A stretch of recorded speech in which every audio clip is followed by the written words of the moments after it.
Good morning, good evening, and everything in between. How are we all today? Hello, everybody! It's Wednesday! It's Women Love Wednesday! Are we excited? 'Cause I'm excited. I'm so ready for today. It has been so long since we gamed a lot. Games? We played last. Oh my god, I'm going crazy. Homosexual activities will be tonight. You are so correct. I'm so ready for this. I am so excited for women again. And Zender is currently having a crisis in the background because, oh, I need to check. Is my audio coming through funny for you guys? Or does my audio come through okay at the moment? Or do you hear any weird background noise? It's good? Yes! We have the new little cooling thingy running. And I've got it set to medium because if I set it to high, I'm pretty sure it comes through. So we've got it on medium and we're gonna see how that goes. I'm very excited. Cinder keeps staring at it like it's the most evil thing ever because it makes a couple of noises every now and then when it's pulling up the water, and she's so offended. She's like, how dare this thing make any kind of noise? So she's mad. Good job for saving yourself. Oh, real. It's like, it's not super cooling, but it's like just enough to stop me from dying. Do you know what I mean? And like, we take those wins. We take them when we can. And this is definitely a win of all time. I'm very happy about that. But yeah, we're gonna be gaming today. We're doing episode 3 today. Taking these one episode at a time has been insane, I'm not gonna lie, because now I have to remember which one we're up to, because I can't just rely on like the loads anymore, especially because like it's episodic. God bless. God bless them. Alright, let's jump across. And let's hope I reset everything, because I messed with things yesterday for the collab.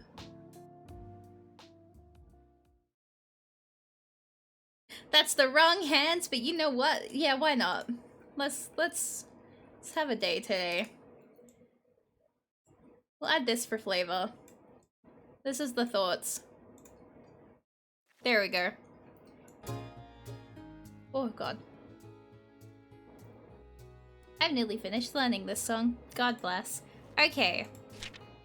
Episodes. 1, 2, 3. Let's get into this. I need to remember that I'm reading. I was like, yeah, I'm so ready. Wait, I have to read.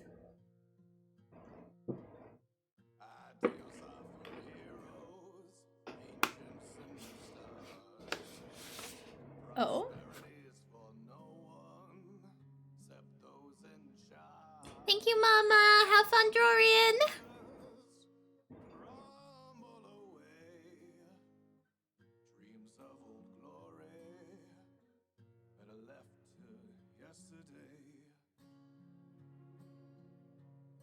Remember.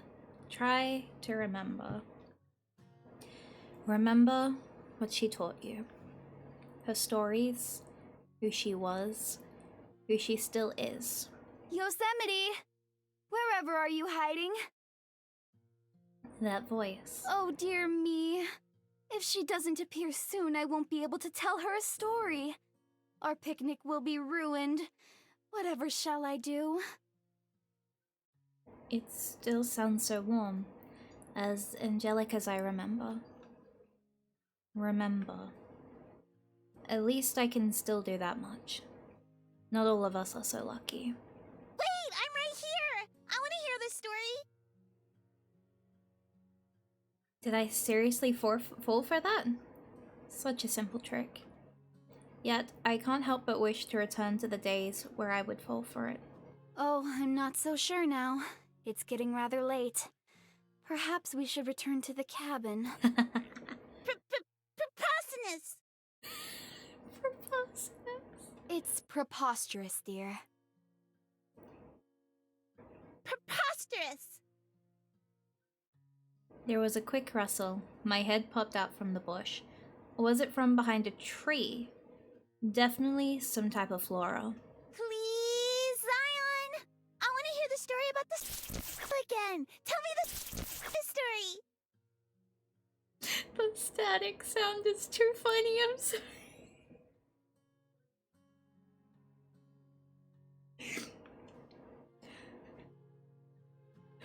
What story was it? I'm not sure if I can recall it.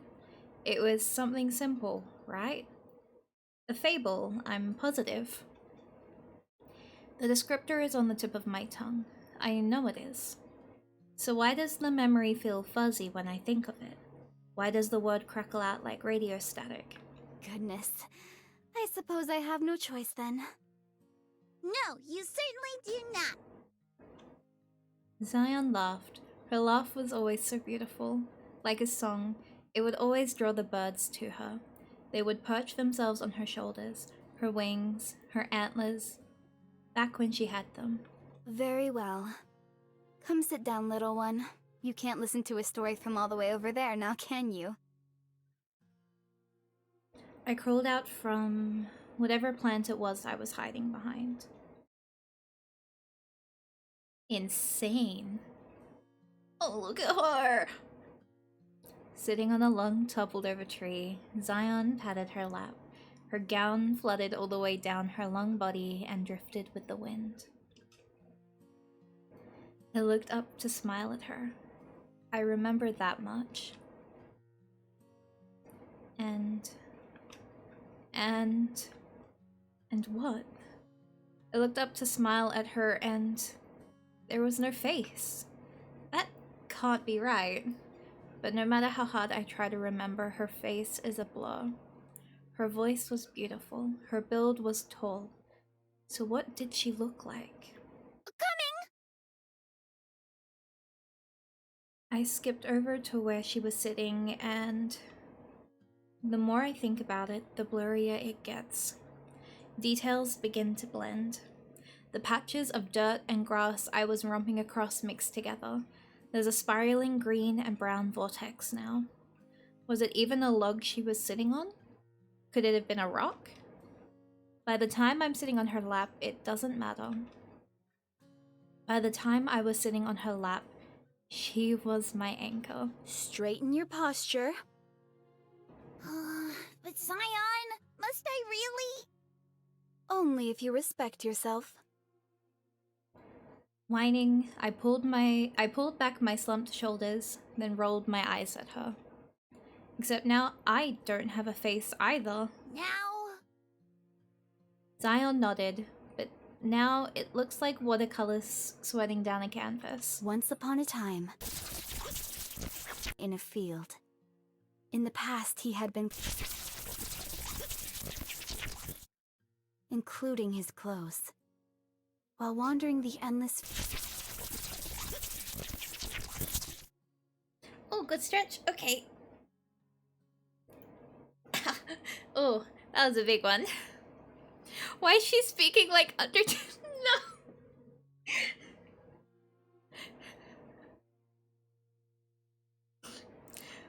Oh god. More vanishing words now. Why aren't they coming to me? Where did they go? Everything is congealing together now.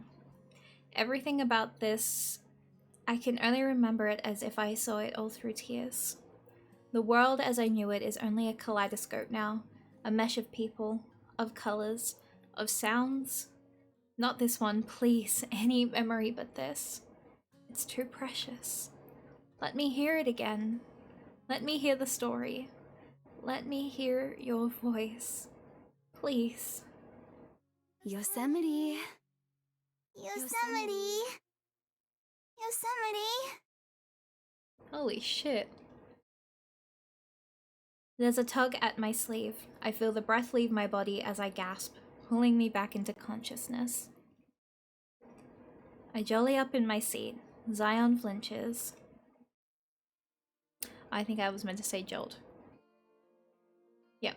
Clenching my chest, I look down at her. Her wings are tucked in and wrapped around her like a blanket. The mangy puppy is at her side, standing guard in case I make any sudden movements. Oh, puppy. Go back to sleep, boy. Bro, ever had a dream that caught you gasping back to weakness? I have. Oh, multiple times. Oh, absolutely. Yeah. Oh boy. Her voice is gentle but firm. Seeing such authority protrude from this new small body of hers is comical, but just like animals always do with her, the puppy listens, and after a cursory glance, it trots over to its overfluffed bed and lays down. Light has just barely begun to creep through the window. The entire cabin is tinted in an untouched blue. Scattered across the room, I can hear Yellowstone and the ranger snoring. The ranger is louder. I attempt to ask her what she's doing awake so early, but a yawn breaks through instead. Only an impression of a sentence comes out. I'm always awake this early. It's peaceful. Her wings spread out, their feathers puffing up. She plants her hands on her waist and gives me a scolding glance. I think the real question is, why are you sleeping at the table? It's so hard and uncomfy. No wonder you mutter in your sleep. Oh yeah, get her, girl. I wasn't sleeping. It was just a quick cat nap. The glare only gets more stern as she flaps her wings and hovers off the ground. Soft bursts of wind kiss my face, my only warning. You were buried in your research again. Drat. These stacks of books and papers on the table always make it nothing but obvious. Weren't you? Even now, after all this time and all these changes, she's still like this. At least I can latch onto it and take some small comfort. Can't get anything past you. I give a fake sigh and let it dissolve into a smile. I was. There's not much else I can say that wouldn't just extend the theatrics. Zion exhales deeply, landing back on the ground. Instead of stern, she only looks worried now. I know it means a lot to you. And I don't want you to stop or anything, but you always get so cranky when you put too much of yourself into it. It's sad to watch when it happens. At least get some good sleep so you're well rested.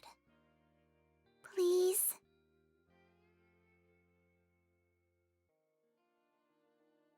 She stares up at me, hands folded and pleading. There's warmth in her eyes as there always has been. Yet, they aren't the same eyes I grew to cherish. They're different now. And they've been different for a long time. Come here, little one. I beckon her forward with my finger. She doesn't hesitate to come in for an embrace. Nuzzling in close, she squeezes me tight. You know I get anxious real easy. Oh, baby. I know. Sorry for making you worry. I pat her, bringing her with me as I do my best to rock and forth in this chair. Yes, I can take comfort in the small reminders of the past, but it will never be the same as when it was. Existing like this, hugging her like this, perhaps it's important to love it despite everything, but it rings so hollow. I wish it wouldn't. Say, Zion? Her voice is muffled. She looks up, only hair and a pair of eyes, the rest of her still buried in my clothes. Do you remember that story we like? The one you used to always tell me? She tilts her head. No. You and Yellowstone are the ones who tell stories. That's how it's always been. No, not always. Maybe I've told it to you before then. It's about an animal, right? Some kind of bird? Clutching her head, she tries to squeeze the information out of herself, but it just ends up looking painful. I think you mentioned something about it recently, but I don't remember. I'm sorry. It's not surprising, but it doesn't keep it from being any less disappointing. No need to apologize. I bring her back in close. If she saw the look on my face, it would only worry her more. Occasionally, things just slip our minds. It's just something that happens over time.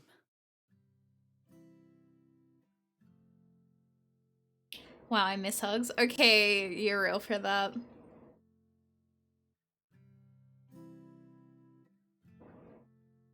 It's been a few years since my last one, but I still remember it. I find the ones that always stick with you are like the most like mentally For the love of God, Yellowstone! If you're gonna bellyache about needing help with the cleaning, then the least you can do is sweep up the soot from your head cano! head caner. I drag my finger along the floorboard. A chalky grey powder sticks to it. It's like someone sprinkled ashes from the fireplace. You're yelling at air. She and Zion went out to find trouble hours ago. Holy shit, Sky! Oh no. Yosemite is sitting over at the table in her usual spot, because there is literally nothing better for her to do. But instead of flipping through a book or scribbling down notes in handwriting I cannot read for the life of me, she's just sitting there, her hands clasped together and resting beneath her nose. I'm yelling at her in the general sense. It's a hypothetical yell. It's not hypothetical if you say it out loud.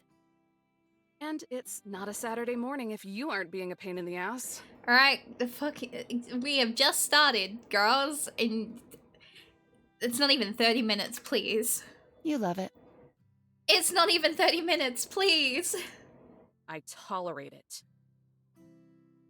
Coffee? Please.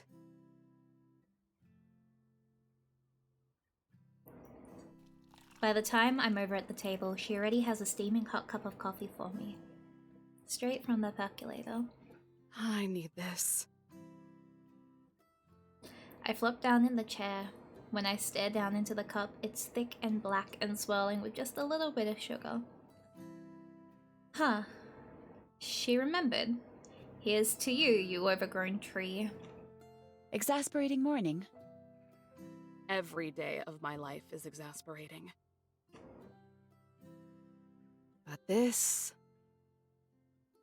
I take a quick gulp from my mug. If I don't breathe, it doesn't burn as bad. This has the added bonus of being my day off. Isn't that normally a good thing? You would think so, right? But this also happens to be the day my boss is visiting.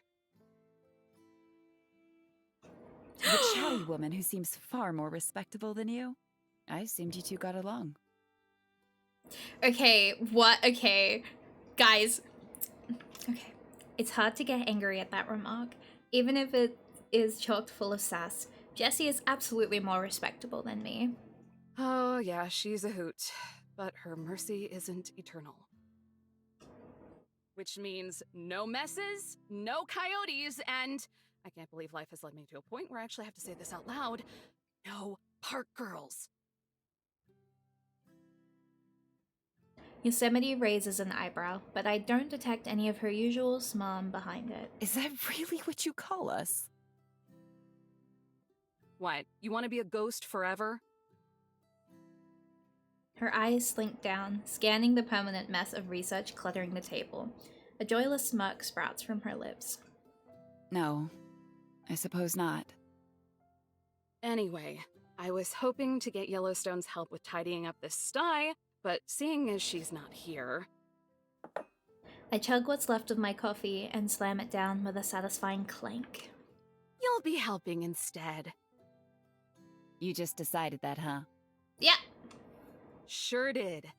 Not like you're actually doing anything productive. God, girls. And she isn't, unless you count staring at a wall productive. She's just been daydreaming all morning.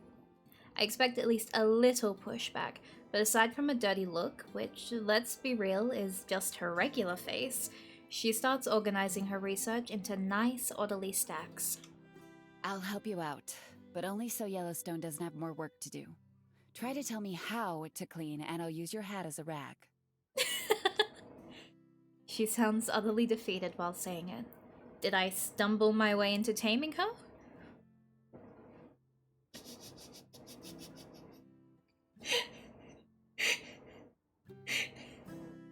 It didn't take until I read that out loud for that to process.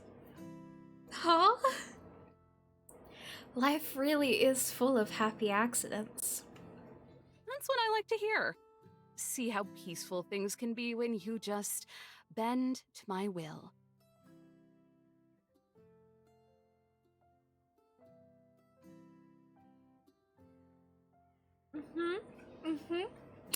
I say it jokingly, but you know what? It's true.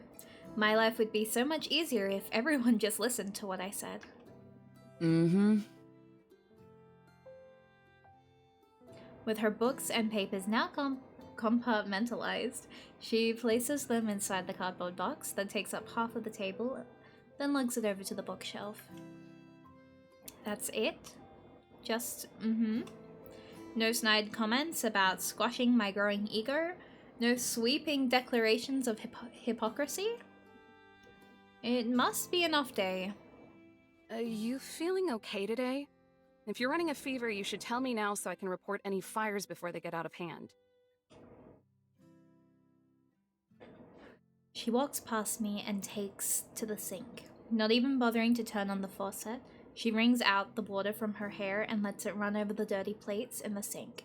Slightly revolting, I guess, but I'm way beyond the point of thinking too hard about this kind of stuff. I feel fine. Turning away from me, she goes back to the dishes, brushing me off with a wave of her hand. I have my doubts, but assuming you know how to use a broom, get the area by the couch. That part of the floor is where Yellowstone sleeps. Now that she mentions it, I don't think I've ever seen Yellowstone sleep on the couch. Yosemite guards with the ferocity of a Rottweiler, leaving poor Yellowstone to wiggle on the floor like a slug in her sleeping bag. It almost makes me feel bad for all those times I've kicked her out of bed. Almost. I head for the closet and fish out the broom, dragging the brush along the floorboards as I head for the couch. It's really the most efficient way to clean the maximum amount of space. It doesn't take long for Pup to take notice of it.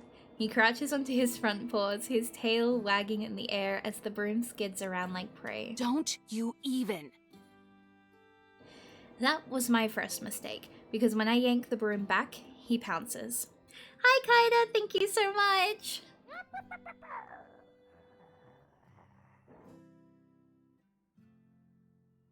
He lands on the head of the broom. I feel the weight immediately, unable to even tug on it without pulling him along too. No.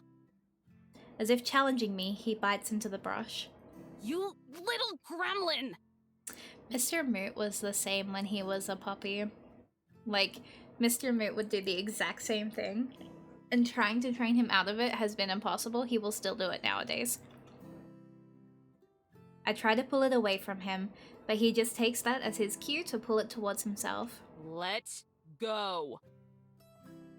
I pull. He pulls. Amazing.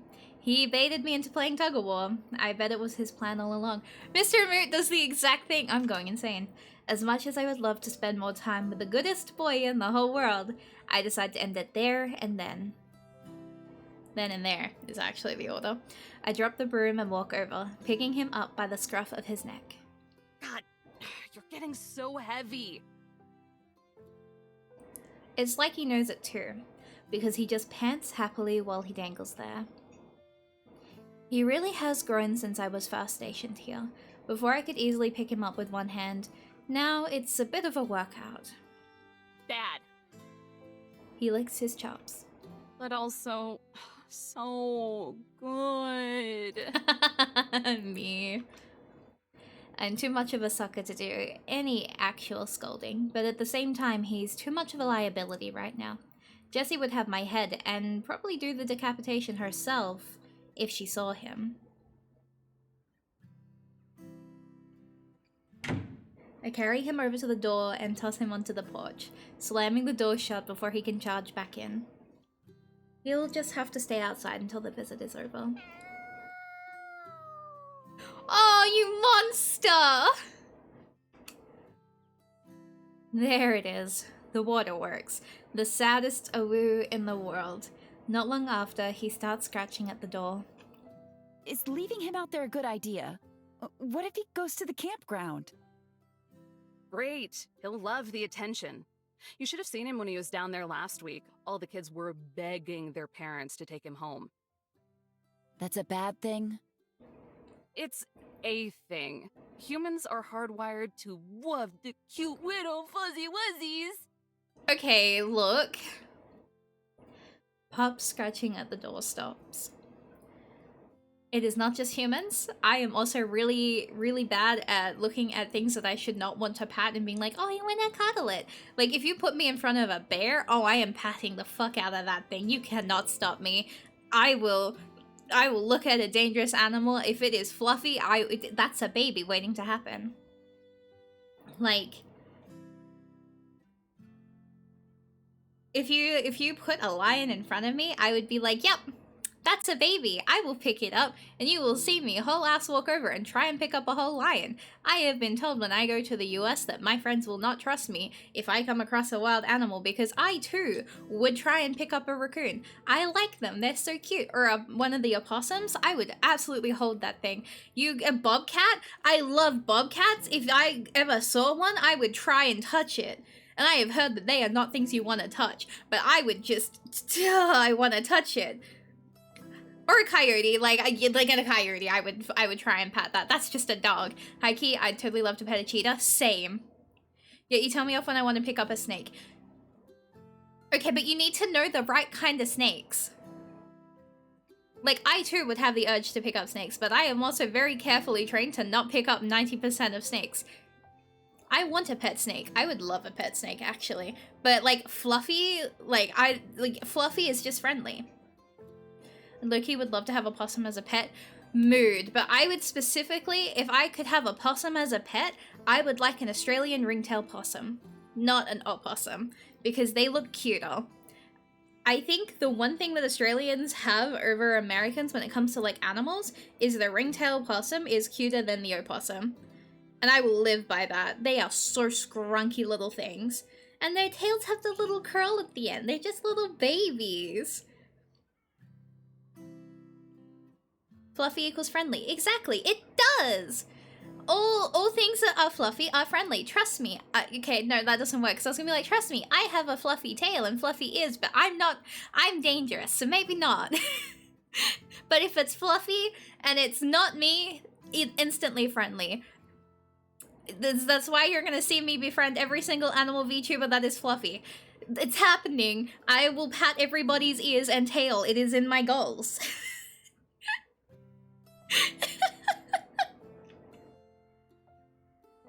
But anyway, yes, Fluffy is friendly. I will pat anything. Yosemite freezes, dropping a plate in the sink. It doesn't shatter, but I wish it did, because at least that would end the silence. Her head turns. The only word I can use to describe the look on her face would be concerned. I cough, because any noise will ease my discomfort at this point. Anyway, it's not a big deal. Just until Jessie leaves.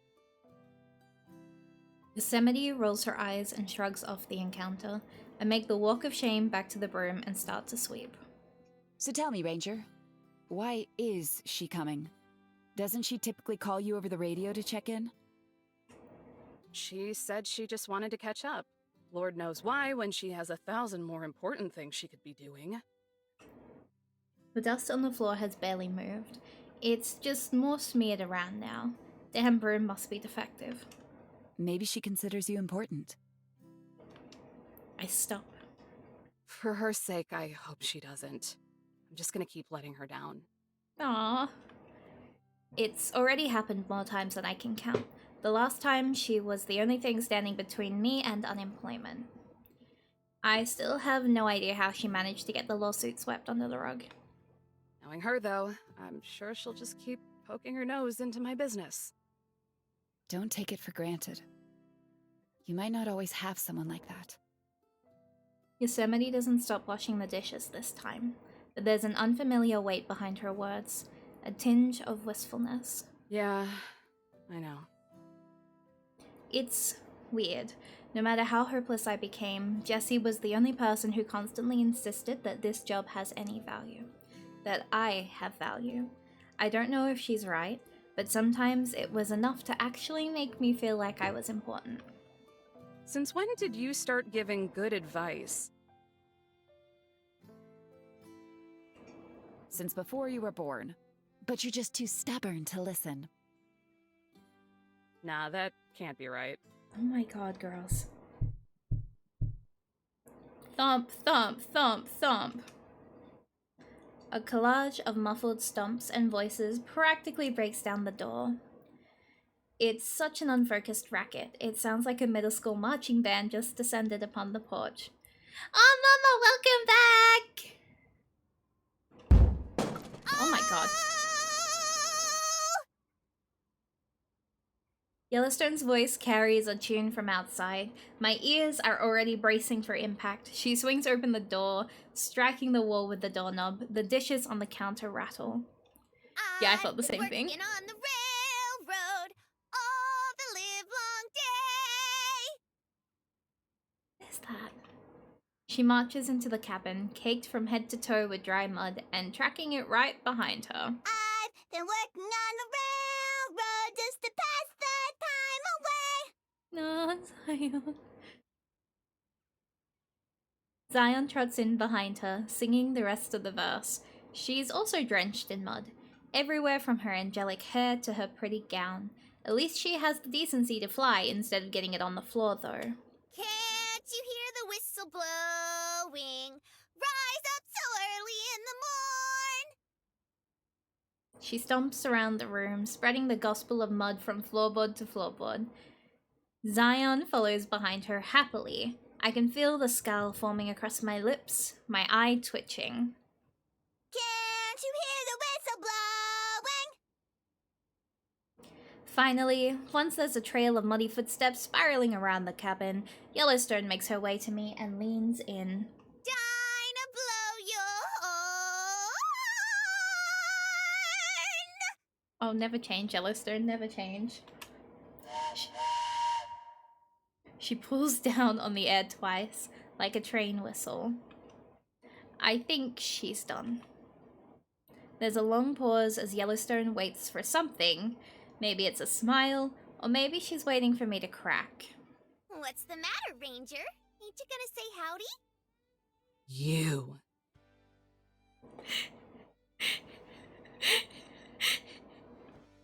Yellowstone! All I can think of is that that reaction image of the who knocked over my plant, and then it's the guy gripping the cat on the ground, and it's like, you, and the cat just looks up at them with the pure fear. That is the image in my head right now. I'm sorry, that had that vibes. You. My voice is a low growl. Yellowstone? Wait, I need to find this image, actually. It's on my phone. I need to send it to somebody to then put it onto here. I have this reaction image, trust me, I have it. I use it all the time. I need you guys to understand what I'm talking about here, so I'm not going insane. I think I only have the U part, actually. Yeah, I only have the U part, damn it!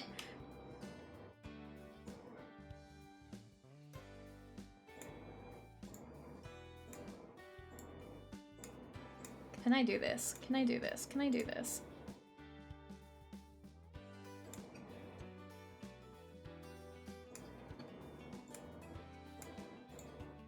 Wait.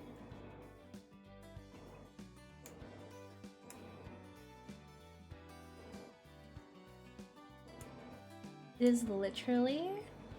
Oh my god. This is them right now. It's them. If I could ever find a way to explain their relationship, it is actually that image. That just perfectly encapsulates it. There's dirt on the floor and everything, actually. I'ma draw that, please. Please, I need this as an image, actually. Just like put a little... just redraw this and then just make them yellow and put the little...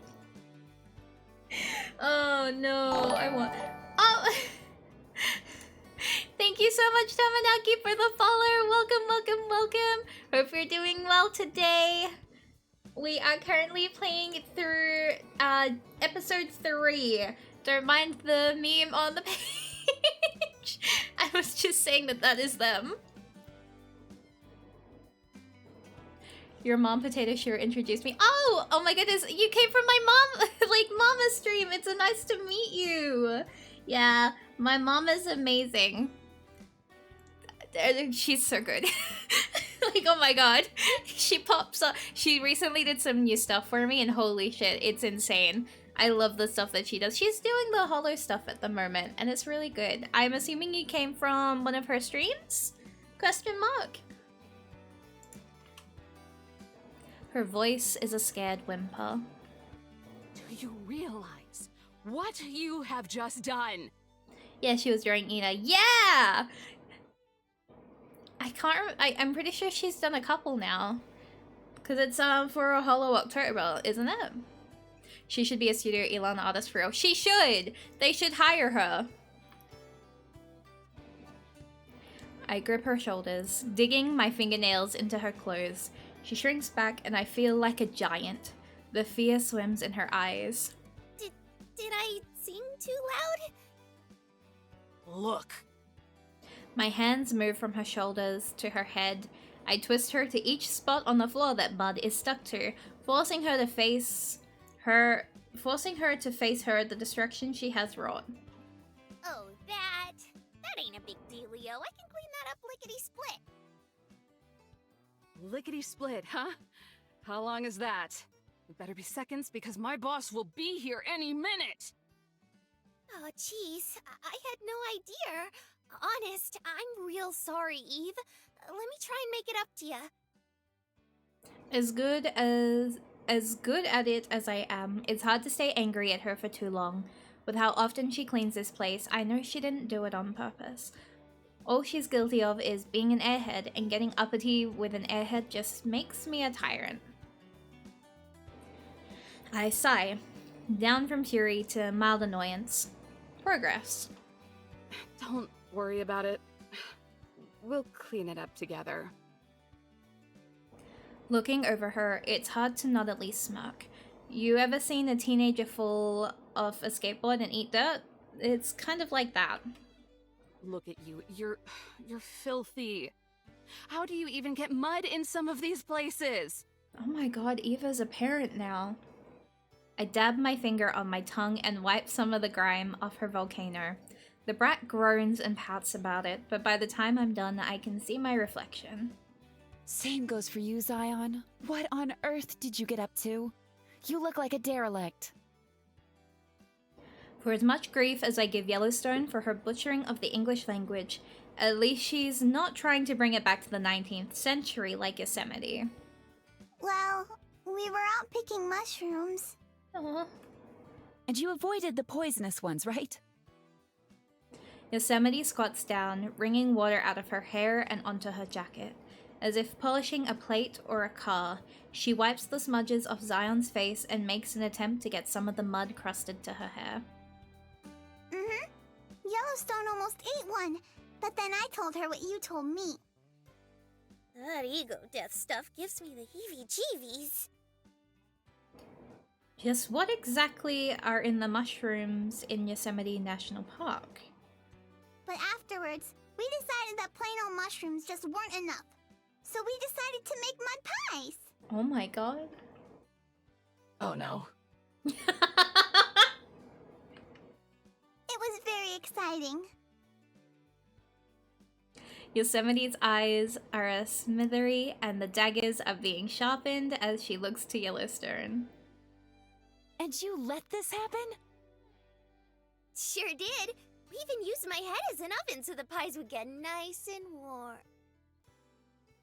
I chop Yellowstone's volcano to shut her up. The ridges scrape my hand. You already dug your grave. Don't give the eulogy too. Yosemite's ire has been delayed for now. She sighs and returns her focus to Zion. Honestly, Zion, it's perfectly okay if you want to play, but does it have to be so dirty?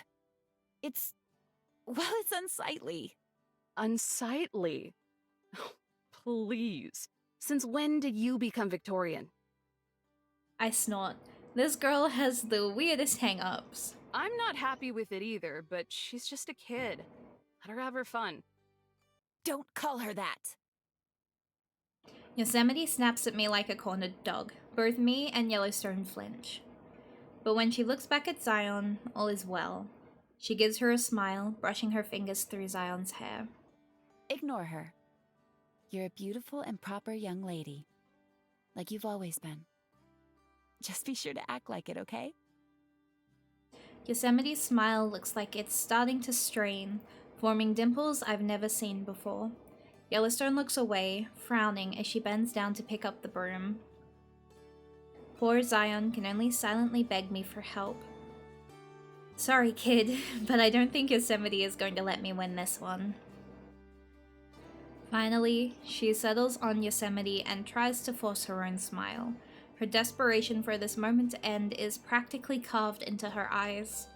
Okay.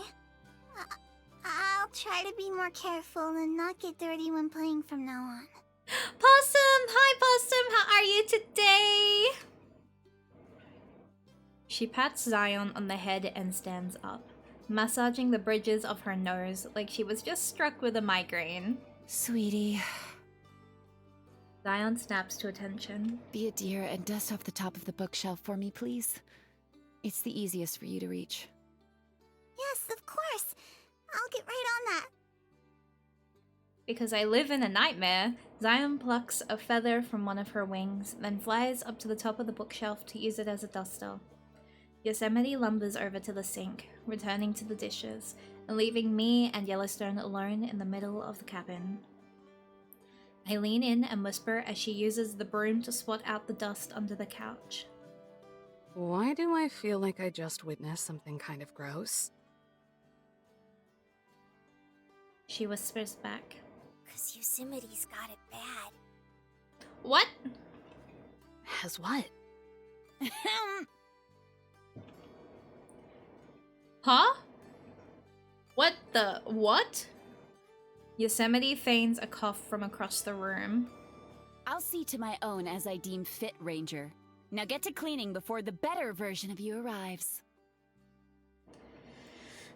She's not wrong about that last bit, but I resent that first half.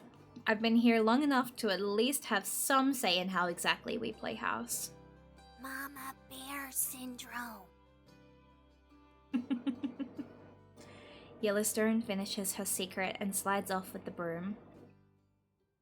It's none of my business. I won't make it my business. But if I were to make it my business, which I'm not, there would be an uneasy tickle crawling down my neck. Who knows though, wouldn't be the first time a hunch ended up being the common cold. We'll get to business and go about cleaning the cabin. Much to my endless relief, getting the mud out isn't as hard as I thought it would be. That's hardwood for you. Floor as God intended it. As sure as the sun will swallow the earth, Jessie arrives right on time. 3 knocks clatter at the front door. Knock, knock. Oh, I've missed her so much. We all freeze. 3 sets of eyes look to me. Crap, it's Jessie! We can see that. Technically, we can hear it. If her perfume is as strong as last time, we might be able to smell it, too. Oh my god. We really need to have a talk with Yellowstone soon. Sorry for being a minute late. Ernie locked the keys in the truck and it was just a whole big thing. She grunts and I hear the porch creak. Could you come open the door for me? I'm carrying a lot of stuff and it's actually Another grunt. a little heavy. Her muffled voice sounds pathetic on the other side of the door. Sorry, Jessie, you'll have to wait a bit longer. Sorry, I'm naked? You're a terrible liar. And you're just terrible. Now, go disappear or whatever it is you things do. The 3 girls come together to lock hands. Zion grabs a fine strand of her muddy hair and whines. We're still so dirty. Let's just splash around in the river and wash it all off. I don't think so. You'll be using the campground showers like respectable... All three of them vanish right in the middle of Yosemite's lecturing. A gust of wind rushes through my hair. Silence has never been so therapeutic. Eve, please. Gravity is kicking my butt. Coming! There she is! I sprint over to the door and open it for her. Just in time too, because Jessie looks like she's about to be crushed by the weight of all the grocery bags she's holding. Hi, Eve! Lord, she do be shaking. I think her muscles might collapse. The things I make this poor woman endure. The only comfort I can give her is a pitiable smile. I take half of the bags and balance them in my arms as I wobble to the table. You're an angel. That's a first. We drop all the bags on the table and catch our breaths. Produce and snacks slide out and spread across it. Whew. Oh, my eyes just about bulged out of my head when you faxed me your grocery list. You must be a hungry gal. I'm bulking.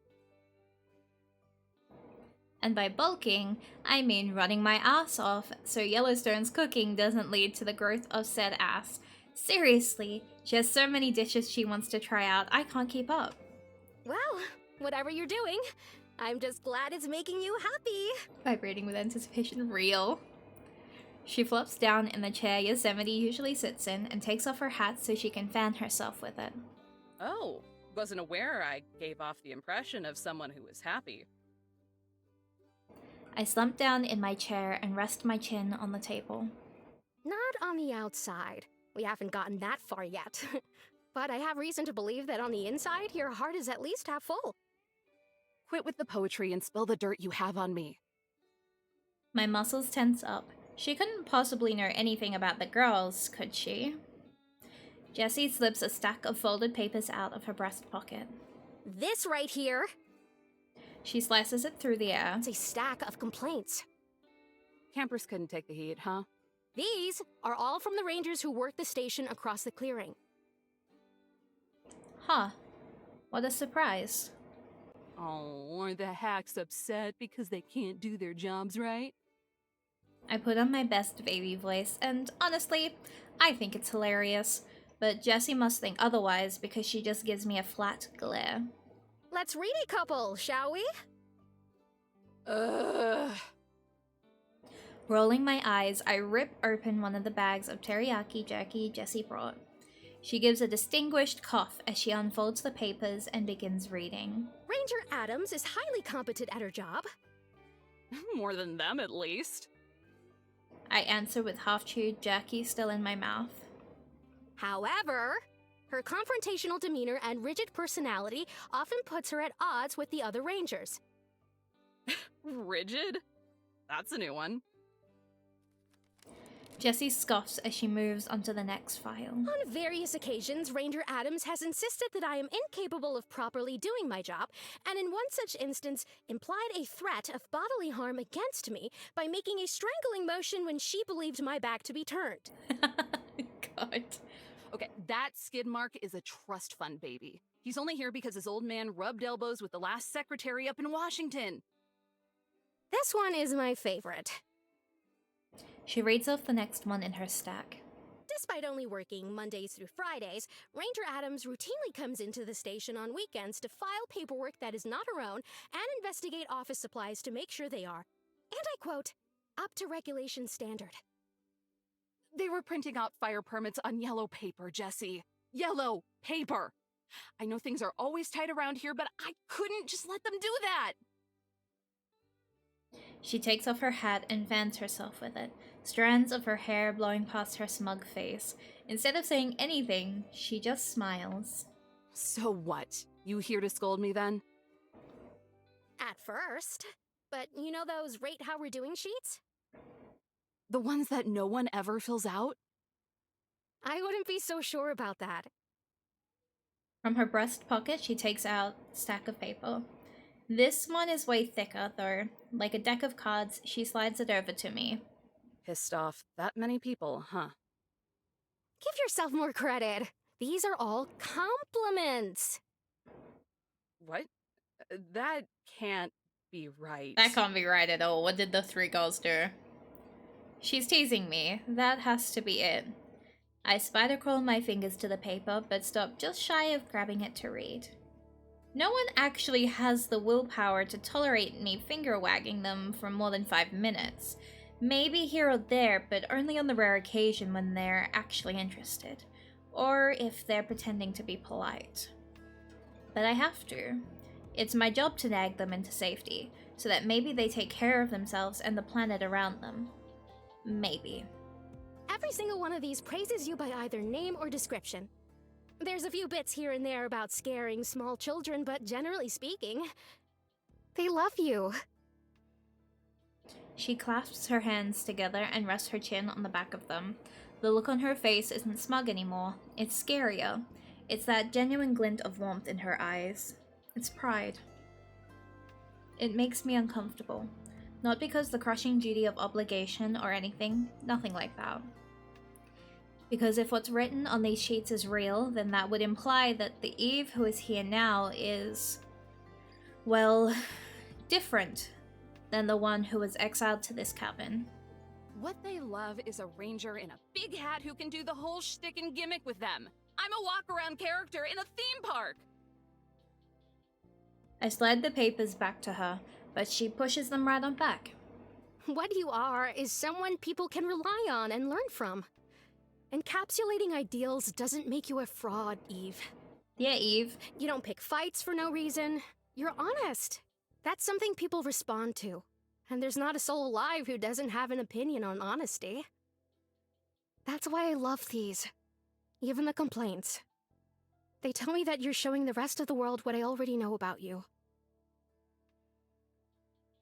That's something I don't think I'm ready to believe. I think you put too much stock in everyone. And I don't think you put in enough. Try having faith in your fellow man for once. She can generalize it as that, but I don't think it's my fellow man I'm not ready to have faith in. Looking down at this stack of paper is like looking down at a Bible. Thick, daunting, and tells me more about myself than I would like to know. I'll let you keep those. Jessie shoots me a smirk that turns into a grimace. Her hand springs for her back as she lets out a pained grunt. I wince as she tries to soothe the pain. She makes the discomfort vivid enough for me to feel through osmosis. How's that back of yours doing? So, kind of you to ask. Girl is suffering. All she can do is groan. Her entire upper body looks as stiff as a plank. Let's get you over to the couch. I move to get out of my chair, but she waves her hand at me to stay away. Let it happen! Let it happen! What is she doing? The whole dramatic command somehow makes its way through her teeth. I swear, sometimes she's just as stubborn as me. After a few more moments of her gritting her teeth and willing her way through the worst of it, she collapses in the chair and catches her breath. You're going to overwork your way back into the wheelchair, you know? Oh my god. I see my doctor has gotten to you too, huh? Doesn't take a PhD to give common sense. Seriously, just take this surgery, Jessie. Oh. And be out for a month? I don't think so. What would everyone do without me? We'd manage. What, the gift shop? It doesn't even take a second for her to correct the record. I'm sorry, that was really mean. I love you all. You all do such wonderful work. Get you a little too close to... Look. Look at you. You can't even claim a small victory without stressing out over it. Hey, Sam. Possum says that they love you. I think she's hiding in the box that I got her. Oh, and a stretch.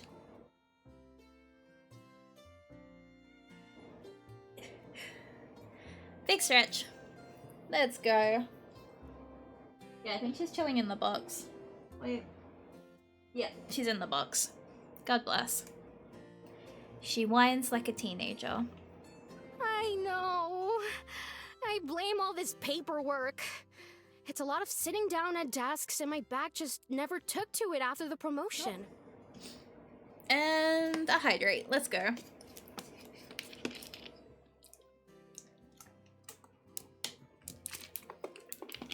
I just took 4 whole mouthfuls for you, Shura.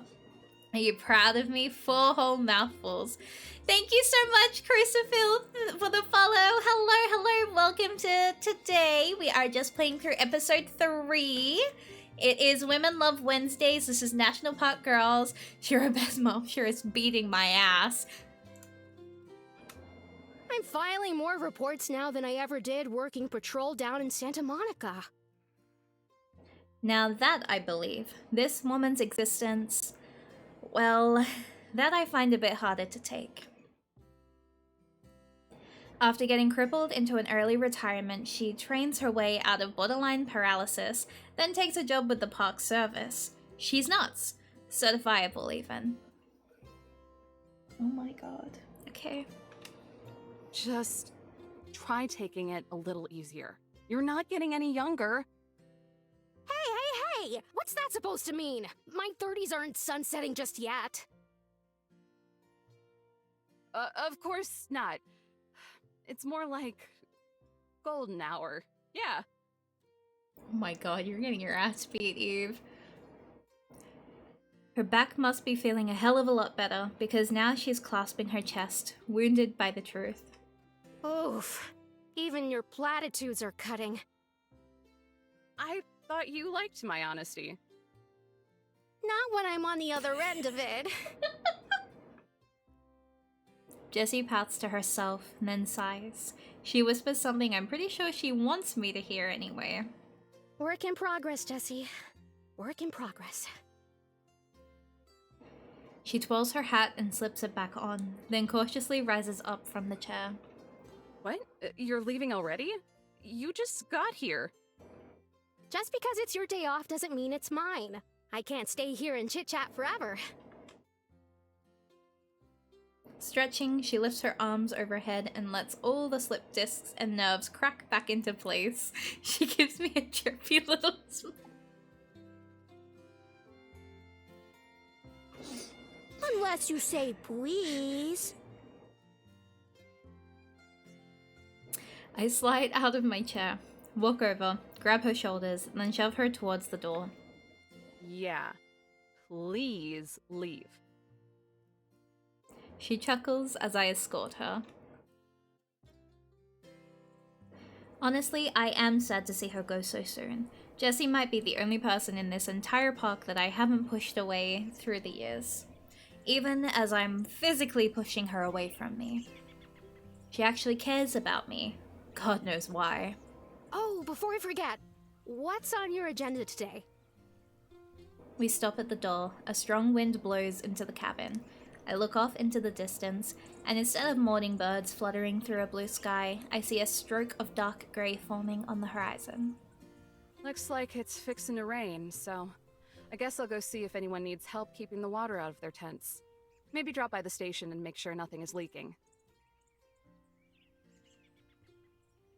The jesters over there probably would sooner let it flood than think to put a bucket underneath a leak. Yeah, don't do that. They think I dropped by to chew you out. Take it easy on them for a few days, and if they ask, just say I made you cry. Oh my god. There goes my agenda. For Pete's sake, Eve! It's your day off. Get some hobbies. Okay, day, let's go. Hi, Drac! Hello, baby! Hello! I stand in stunned silence as she marches over to the truck. I have hobbies.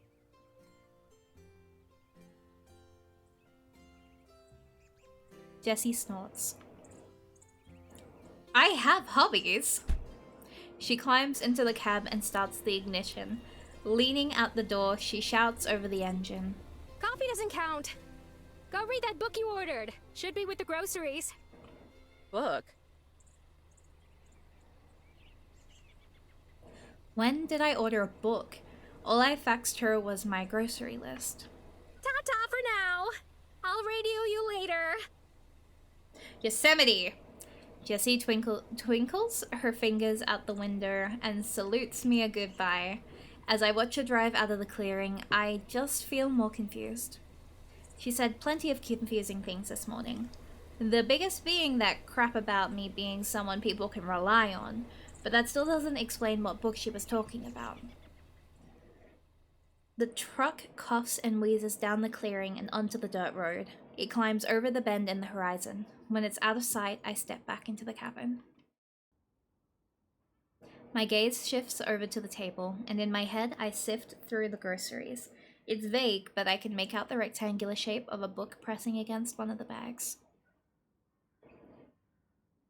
Weird. Really weird.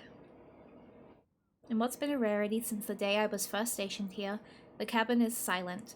Even if the girls are just in another room, it's the first time in a while I don't have curious or prying eyes on me.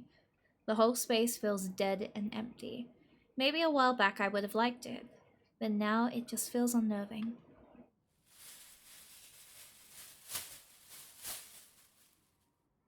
I go to the table and unpack an entire produce aisle from the bag, and sure enough, a paperback is waiting for me near the bottom.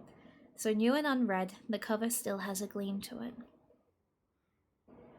The Proust Effect, the senses as doorways to lost memories. I pick it up and flip it over. It doesn't take more than reading the first sentence in the summary to know that this is a Yosemite purchase. Of course it is. Who else but her? All she reads is pseudoscience and history, then she tries to mix the two until they form theory salad. Still, Yosemite isn't someone who wastes their time without a reason. There's always a logic to it. Thought I was gonna sneeze. As warped as it might end up being, so it makes me wonder, what kind of mind labyrinth is she exploring right now? New game theory channel real. And to put a finer point on it, why didn't she mention it? The knob to the bathroom turns as the door squeaks. I drop the book so fast it may as well be my college philosophy class. Rub-a-dub-dub! Thanks for the scrub. I only understood half of that, but you're welcome. Thank you very much, Yosemite. Sorry for getting messy. You're very welcome, sweetie. Just be more careful next time. Their shirts! Wait. The three park girls prance out of the bathroom. Not a single speck of mud to be found on Yellowstone or Zion. Instead of the outfits I've gotten used to seeing them wear, they're both wearing matching oversized t-shirts. An I Love Zion National Park shirt for Yellowstone, and a I Love Yellowstone National Park shirt for Zion. It's so disgustingly adorable. My body has a physical reaction to it, like my heart is melting or something. I hate it, but also I kind of love it. When are we gonna get much of that? I could make that in like 20 minutes. That is like a 20-minute like DIY in seconds. That is just a very large shirt. I have a Cricut. Get the iron on vinyl in that color. Draw it out. Get the Cricut to cut it and then iron it on. That is such an easy make.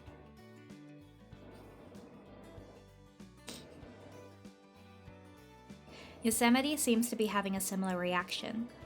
Except her gushing is focused more or less on Zion, who she watches with this dopey smile until our eyes meet, then she just frowns. What's wrong with you? Just see a ghost? I'm still hovering over the table like a weirdo, with the book now laying lopsided on the table. Totally not suspicious, Eve. Your snooping is both subtle and inconspicuous. Clearing my throat, I slink away from the scene of my crime. Hopefully it doesn't look as suspicious as I feel. Sure did. 4 of them, in fact. Every day. 4?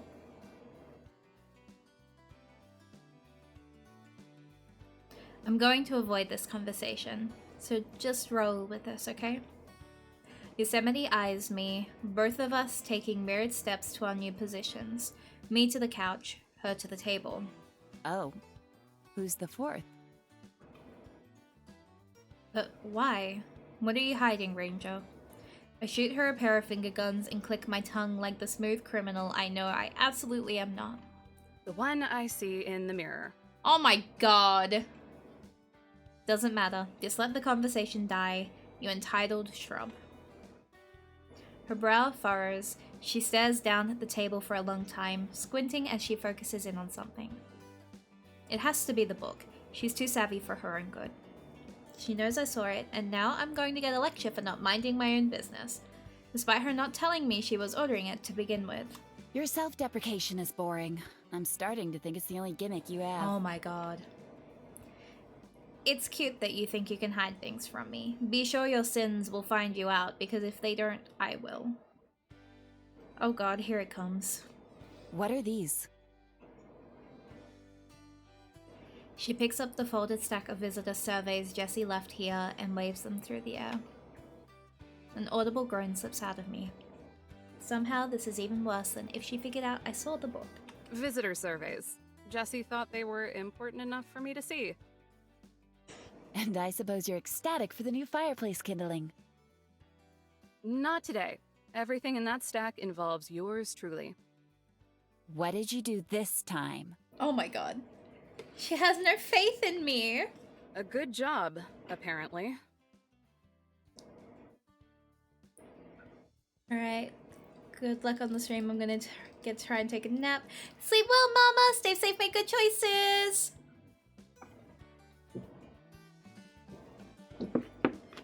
Take a mouthful of coffee. I scoff while saying it, because if I'm being honest, I still don't buy it. Maybe we just got a weird batch of visitors, or maybe those surveys are so layered with sarcasm it flew over Jessie's head. She's nice enough for that to happen. Whatever it is, it's not me. Coffee at this hour? Absolutely. Yosemite scrambles to unfold the surveys. Her eyes scan across the paper, going from side to side as she reads from top to bottom. When she's done, her ears twitch and perk up. Eve.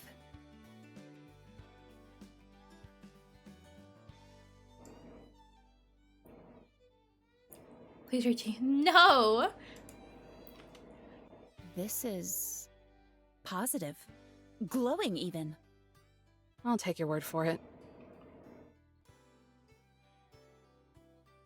Once I've had time to digest everything, I'll start going through all of them. But right now, the idea of reading them reminds me of hearing my voice come out of a phone or a video. It forces a specific kind of objectivity I'm not ready for. But Yosemite is ready for it. She laps that stuff up, flipping from page to page, devouring each one faster than I'm convinced she can actually read. She stops on one. A warm smile, untainted by her ego or usual sarcasm, spreads across her face. A flushed red crosses her cheeks and her pebble-like freckles glitter beneath the red. It reminds me of a vivid sunset. I'm keeping this one. Those are official files that are technically property of the federal government. And now this one is an official document for my records. Ha ha ha! Yosemite's head bobs to her fake laugh. She rolls the one paper into a tube and slides it into her jacket. The rest she puts back down on the table. This entire time, Zion has been eyeing the groceries and pursing her lips, as if she's been waiting for us to finish our conversation. Such a considerate little cherub. Yellowstone, did you see? Miss Eve's mom brought groceries. My what? I sure did. It's a freight load of it, too. Now I can whip up all those vegetarian recipes you wanted me to try. Thanks, Mama Eve. No. Thanks, Eve's mom. No. Let me stop you there. Jessie is my boss, not my mom. What kind of mental gymnastics did you do to get that idea? The idea that she looks old enough to be my mom would cause what's left of Jessie's ego to crumble into dust if she heard this. Oops, that's my bad. Hi, Chu! How are you today? You have no idea what's going on. It's all good. We are up to episode 3. We have the 3 national parks right in front of us. It is very enemies to lovers Yuri going on right now. And it's, oh no, I am suddenly a parent to 2 kids with this other person. dynamic. It's insane. Zion gives an apologetic bow. She's so kind and gentle with you. I just assumed. Like a drunk kicking open the church's door mid-sermon, Yellowstone barges back into the conversation. Yeah, plus you talk to her like a cranky teenager. This game is National Park Italia with lesbians. Absolutely, yeah. Absolutely. Thank you, Yellowstone. And she's taller than ya. Thank you, Yellowstone. And you wear the same clothes. 'Cause it's our uniform. What planet do you live on? Meanwhile, Yosemite is doing a terrible job of trying to hide her amusement. Her puffed out cheeks the only thing keeping her cackling at bay. Perhaps she's the better version of you after all. I collapse on the couch, tossing my arm over my eyes as a makeshift sleep mask. Wake me up when this tangent is over. And the better version of you is the one on postcards. Now shove it. For a brief, wondrous moment, all is quiet, and I feel a weight pressed down on one of the couch cushions. I uncover my eyes and get a view of one of the lesser-known sights in this park, Yosemite's back. She sits on the edge of the couch, close enough for me to catch the smell of lemongrass and pine needles that always accompany her, but far enough for me to not kick her off for invading my personal space. She can stay, for now. So now that your little get-together with Jessie has been adjourned, how do you plan on wasting the rest of your day off? It's only a waste if I spend it with you. Oh, they are insufferable. Is that your answer then? I give the best shrug I can while lounging on a couch. Boss lady told me not to piss off the bums at the station, so my plans for the day are dead. Might still go down to the camp and help people prep for the rain, though. Maybe do some journaling inside Teddy, agonize over whether or not I want to read those surveys. After all, they aren't technically real until I read them. Actually, Yellowstone pokes her head over the back of the couch, thrusting her volcano between me and Yosemite. as much as I admire you not having any hobbies, because you're such a stickler for your work and all, I think there was something Zion wanted to bring up with you gals. Why is everyone so stuck on this today? I have hobbies. Lots of them. You'd at least need an entire hand to list them all off. Yellowstone waves over Zion. Don't be shy, cutie. They're gonna go gaga for the idea. So I wasn't just imagining. No, she has a whole ass working volcano on her head. Yosemite and I pass unsure glances at each other. Pretty sure the last time I went gaga over something was when I was an infant. Twiddling her thumbs and staring at her feet, Zion floats to the front of us, as if being forced to introduce herself to the rest of the class. I didn't want to bring it up in case Miss Eve had any plans, but if it's okay, I'd like to make a suggestion. Go ahead and say what you need to. Yosemite's tone is light, airy, and oozing with adoration. She treats Zion with kids' gloves, while the rest of us get the boxing gloves instead. If I had a nickel where a Studio Elan game talked about hobbies, I'd have 2 nickels. Mimo. Well, you've been living with us for some time now, Miss Eve. And while it was an adjustment, it's also been very wonderful. Things are much more lively now. While I appreciate the sentiment, I think, why does it feel like she's about to say, but it's just not working out? Unfortunately, it's not often that the 4 of us get to spend time together. What with you and your work, Yosemite and her research, Yellowstone spreading chill vibes.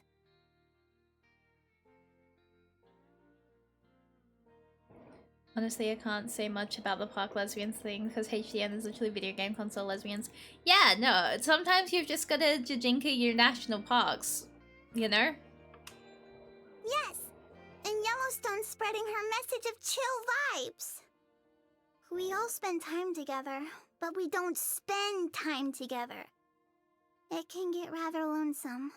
I mean, also, if you think about it, some of the best fictional characters in the world are just insane Jijinkas of something. My favorite fictional woman is a clock Jijinka, if you really think about it. So, like, we can't really say anything about the national parks being girls now. Preach it, sister! Yellowstone gives a sagely nod, but I'm not sure if I buy the illusion.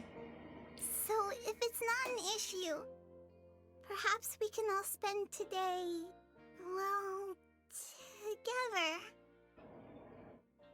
Over the course of her pitch, Zion's face has been getting progressively pinker, the monumental task of addressing us all at once too much for her timid soul to bear. Sometimes you just gotta grab your national parks by the scruff and mash them together like Barbie dolls. No, sometimes you gotta grab your national park girl and your park ranger and go, enemies to lovers, Yuri. Time to make this slow burn agonizing. And I'm getting this hydrate. Here we go. Cheers. Insane. Y'all are really gonna hold Shura's thing. She did that with Mimo and Aspen. Oh, for real. A stark contrast. Thank you so much, Hater180, for the follow. Welcome, welcome. How are you today? We are currently playing episode 3 of National Park Girls. A stark contrast to the righteously furious angel that delivered a hellish tongue lashing upon Yosemite not too long ago. Why are you terrible? Whoop.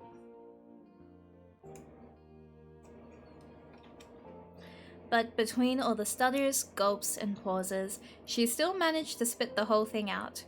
It's enough to make me at least humor the suggestions. Honestly, Jijinka lesbians are great. Neptune and Noir from Hyperdimension Neptunia are a prime example. Sometimes you just want the Sega Neptune. Pick up the PlayStation 4. What a sentence, honestly. Did you have anything in mind? Actually, there was... How about a picnic? Yosemite shush.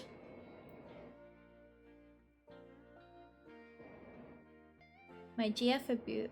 Oh. Oh. Rising. Okay, so Rising, what you'll need to do is, let me see. Where are you? Have you made sure that you've gone in and collected your roles? So whenever you join the Discord server, what you'll need to do is go in, make sure you react to the rules.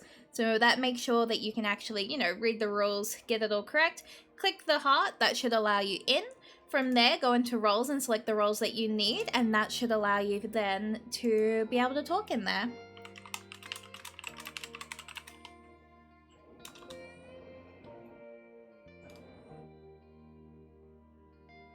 But yeah, that's probably going to be the best way that you can, like, clear it out. Do I need to pick from each of the roles? So basically, all you'll need to do is, as long as you've collected the rules one, and at least one of the, so if you go in roles, there should be a one that says select your community role. That will unlock the communities. So basically, if you want to access everything to do with the kindlings, which is our community, you just need to hit the leaf, and that will give you access, well, not the leaf, but the maple leaf, I guess, to be more specific, and that will unlock that part of the server for you. But yeah, the main one that lets you actually talk in things is the rules one. That one gives you everything.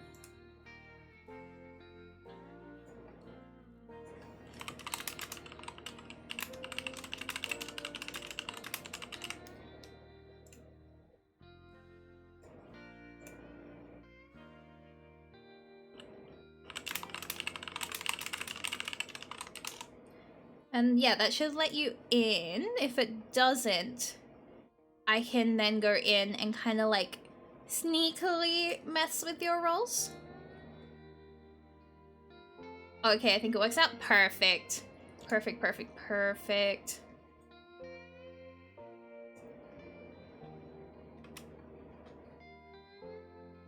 I'm sorry I can't linger for too long this time around, but may the slow burn speed up enough that it doesn't just turn into... Thank you so much for hanging with us for a bit, Chu. It was good to hear from you. Make sure you stay safe, make good choices. Alright. Yosemite. Oh, okay. I'm always down for a good old-fashioned picnic. We can have macaroni salad, P&P sandwiches. PB and P? B and P. Peanut butter and pickles, you goofball. Oh. Picnic is fine, but I veto whatever that is.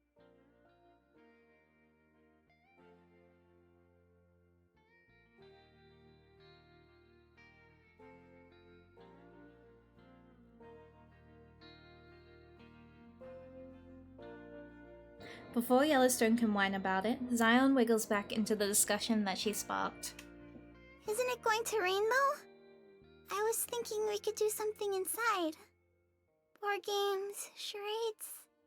That might be nice. Why is this game so adorable? Right?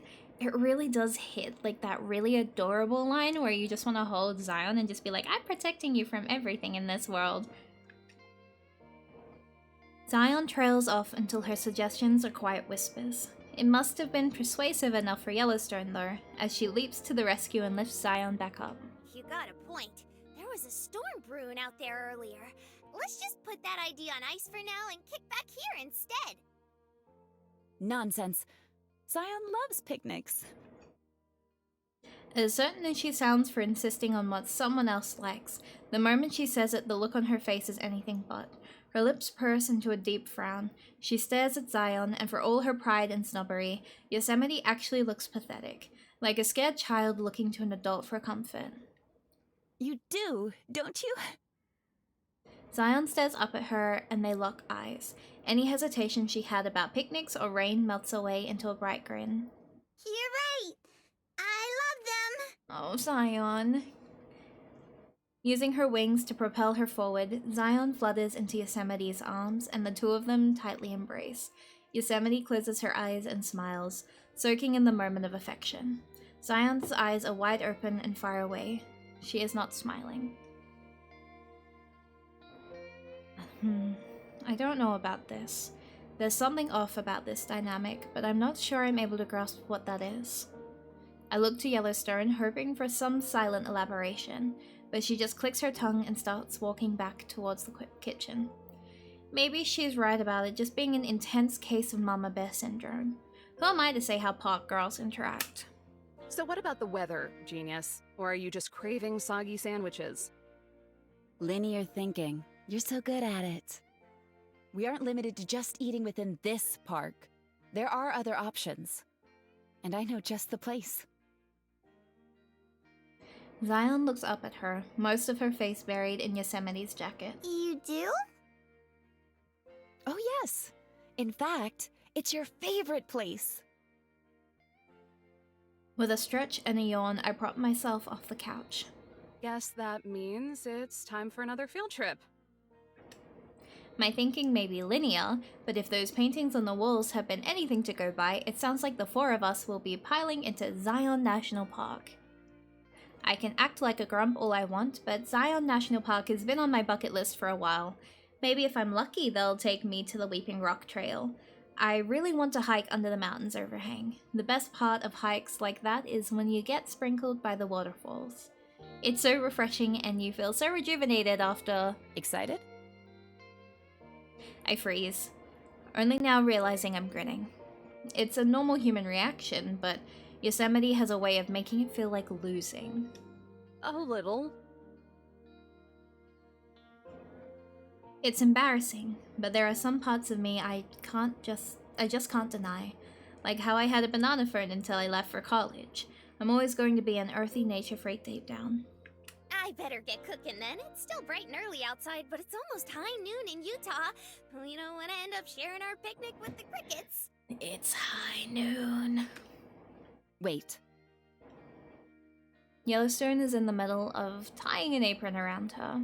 I'll fix the food this time. Can we trust you? At first, Yellowstone beams, because if there's one thing she loves more than helping, it's being offered help.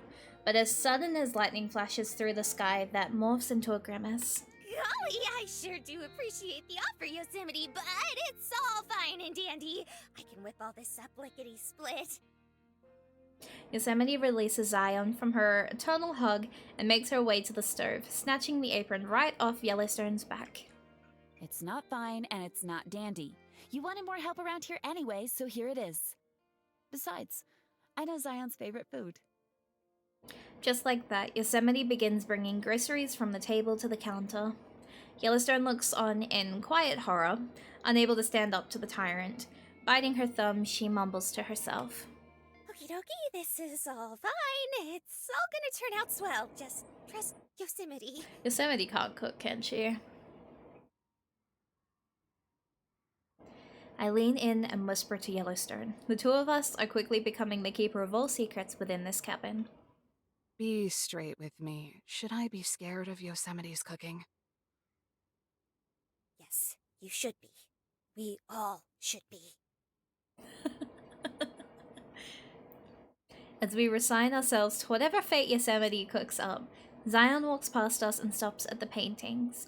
She stares up at hers, focusing on it as if she were looking for something deep into the valley painted on the canvas. Hi! Yes, we're winning! We always are winning in this game, for real. Hi, you!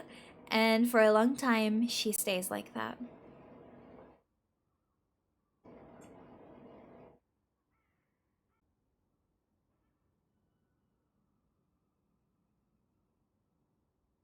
After what feels like an eternity of listening to genres of elevated music I didn't know existed, the line finally starts to ring. First once, then twice. On the third ring, some lady on the other end answers. My foot aches from all the impatient tapping. Yeah, I'd like to check my balance. Checkings. There's a long pause. When she speaks, it's a bunch of nonsense words that I don't care about. No, I don't want the app. More words. I don't want the credit card either. Just tell me if there's been any suspicious charges. She sighs. I sigh. What a pain in the ass. I give her my account number. My eyes start to glaze over as I wait for her to bring up the info. Over by the counter, Yellowstone squirms and gasps as Yosemite crams what I think are sandwiches into the picnic basket. She forces the lid shut, a murky rainbow of fruits and veggies spilling over the top. Zion is laying on my bed, staring at the ceiling. Pup is there too, curled up and resting his snout on her. I didn't give either of them permission to be on there, but you know what? I'll let her have it this once, just because I feel bad that Yosemite is going all dance recital mom on her. The lady on the phone speaks up and starts listing off all my recent transactions. Magazine subscriptions, Sierra Club, and ASPCA donations, some Bad Graffiti artist medical bills, the usual. But then, one unusual purchase. Nothing expensive, nothing grand. Just an $8 charge to an online bookseller. I sneak another peek at Yosemite. She starts to hum to herself as she folds the picnic blanket into an uneven rectangle, smiling in such an uncharacteristic, joyful way that the skin on my back crawls. Okay, got it. Alright, that's all I need to know. Thanks. Before I can end the call, she stops me. What is it now? She asks the question, and if I could, I'd reach through the phone and swat her over the head. Yes, I know what a smartphone is. I hang up and toss my BlackBerry on the couch. Can't a person check in with their credit union without any hassles? God! At least I know one thing for certain now. Yosemite definitely used my card to buy that book, and she probably used my phone to do it. If you're so dead set on living an archaic existence, you may as well resort to the barter system. Really stick it to 'em. Do they have internet? They do, I believe. Yeah, BlackBerry. It's definitely a phone. You try operating in modern society. I bet you go nuts after forgetting your 5th password. Oh my god. The fight drains from her eyes. She glances over at Zion, who is now sitting on the edge of the bed waiting to go. You're probably right. And it's because of weird moments like that that I'm not going to cheer her out about it. Yet. There's something going on here. The unsure glances and sad smiles make it as obvious as a slap to the face. I never had a BlackBerry. I kind of just skipped that part of the trend. I went from a Motorola, like, flip to an iPhone. So I'm just going to observe for a bit. Wait and see how this plays out. Yellowstone told me she had wandered around 30 years before meeting up with the other two girls. These girls have decades of baggage. Yeah, I started with like a Nokia, like the brick phones. I had one of those when I was younger. I used to play Snake on it, and then I went to the Motorola Flip, and then I moved to iPhone, which was the touchscreen. They had a touchscreen version? Oh my god. Just like the rest of us, really. Slap. All it takes is one single clap from Yosemite for both Yellowstone and Zion to rise in attention. Even Pup does it. They're better trained than most of my co-workers. It took slightly longer than expected. I sorta expected it. She gives the evil eye to Yellowstone. It shuts her up pretty quick. But it looks like we're finally ready to go. My first phone was like a 4S. Oh my god. Hooray! I think I want to say my first one was a... Let me double check.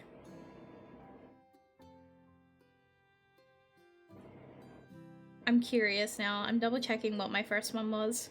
Because I think... I want to say it was the 3. Because it came out in 2008. Yeah, it was.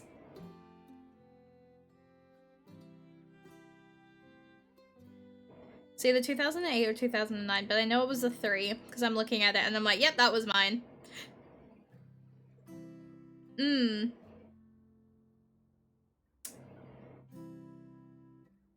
Yep. Oh, that's bringing back memories. God bless. Zion is the only one to even try and match Yosemite's enthusiasm. Her heart doesn't seem in it, though. She taps the air with a light fist bump. Yellowstone, can you make sure everything is accounted for? Yellowstone tears herself away from cringing at the picnic basket, which is looking more and more like a waste silo as the food drips over the edges. She forces a smile, her greatest talent. Aye, aye. Blanket and weights in case it gets windy. She points to her back and shakes her backpack. I can hear the weights rattling around in it. Check.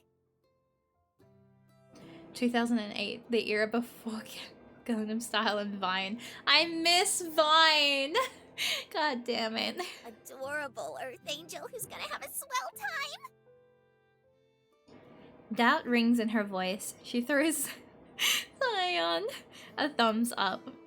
Zion nods and gives a thumbs up back. Yellowstone doesn't look convinced, though. Check. Evo? Eva was her name. Actually, kind of excited. Aww! I look down and try to hide the creepy-looking grin I know I get when I'm happy. But Yellowstone still notices anyway and smiles like she just saw something disgustingly precious. She giggles. Check. Check!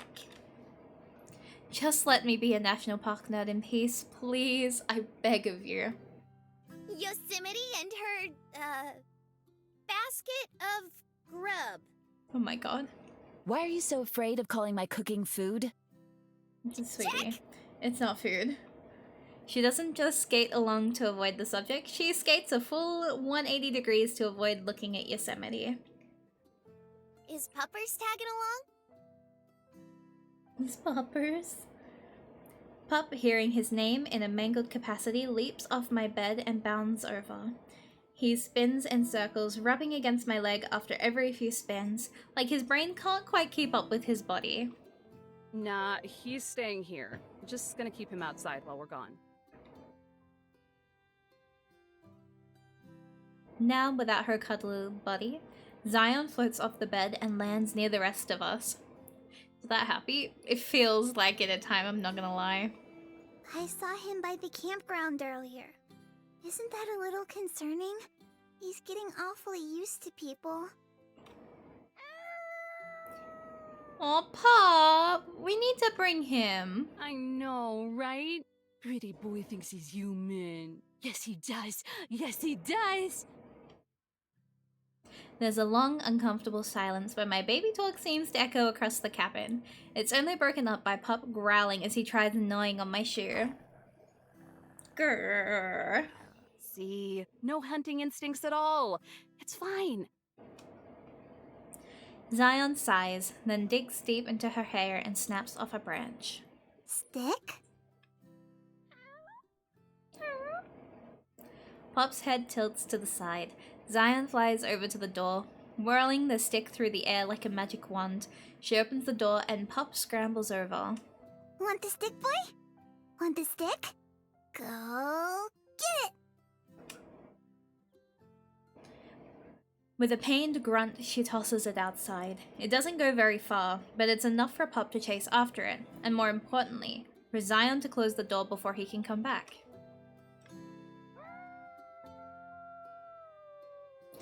They're all monsters. He starts to scratch and whine at the door. It's hard to resist the temptation to go and let him back in. Fortunately, Yosemite doesn't give me much time to dwell on my broken heart. So now that the little fluff ball is out of the way, is everybody all set? Looks like it, Chief. Wonderful. Care to do the honors, Zion? Of course! Where am I taking us to? Come on! You know the place. Does she? Your favorite place? It would be hard to have a picnic at Angel's Landing.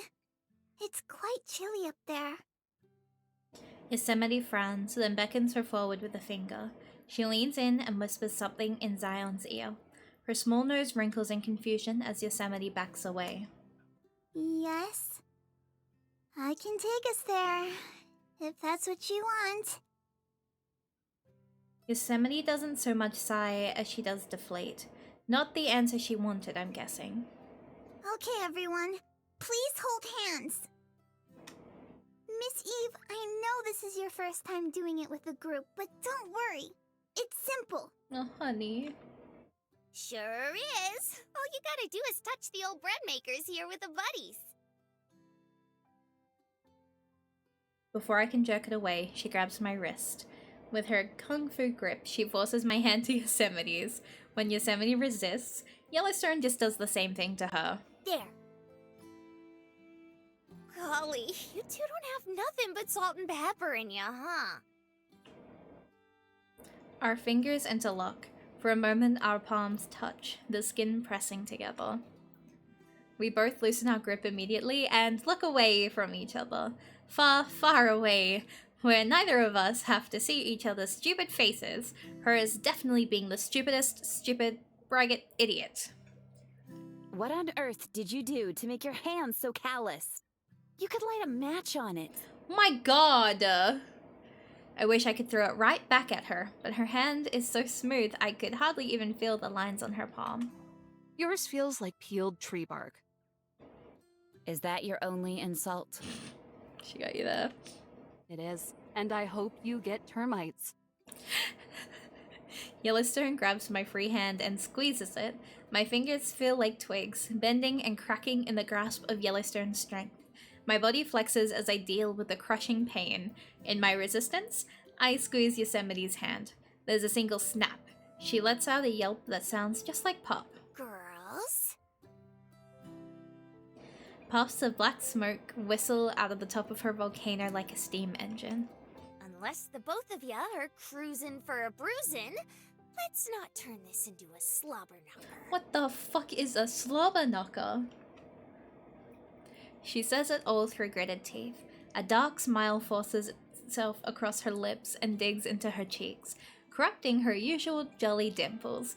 A red glow peels from the volcano, and I decide then and there that it's probably for the best to try and avoid any future eruptions. Capiche? Capiche? Yosemite hurriedly nods. I follow suit. Yay! Take us away, cutie! Zion nods, then extends her hand to Yosemite. She accepts it and tenderly strokes it with her thumb. Don't let go, Miss Eve. That would be very bad. Oh my god. Uh-huh. Why am I only being told this now? Wind rushes up from beneath me, lifting me up into nowhere. All that surrounds me is electricity, like I'm a grain of static in every television sign off screen to every flicker on a screen. And that I've been living this way forever. I'm not breathing, I'm not existing, I'm only moving, and I move into darkness. When I stare too long, vague shapes of constellations and heavenly bodies show themselves. I feel my hands begin to slip out of Yellowstone's and Yosemite's. Before I can let go, my knees hit the ground. Ugh. Able to breathe again, I begin shoveling in as much air as I possibly can into my lungs. This wasn't nearly as intense the other times. Thank you for flying, Air Zion. I apologize for the turbulence. That's so cute. Wait. Is this? I rub my hands across the ground. Moist soil and dirt cool my fingers. Grabbing a clump of thin wild grass, I let it slide through my fingers. It's yellowish green and thin as wheat. Zion National Park? I jump up to my feet, trip, then jump back up again. Splatterings of tall trees extend into the distance in all directions. In the clearing where we're at, the land is nearly bare of them. But the further you go, the closer they get to each other and the more of them there are. Until these sparse, almost naked trees combine their presence and merge into a forest. There's an elegance to them, the restrained spacing of their pine needles allowing them to show off more than their toned and sleek wood. If their mighty redwood cousins back in Yosemite are knights, then these are fences.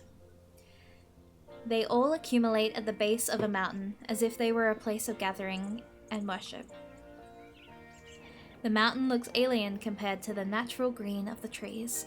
Its face is a grey mass, but jagged stripes of pink and grey minerals outline it, the unmistakable trademark of Navajo sandstone.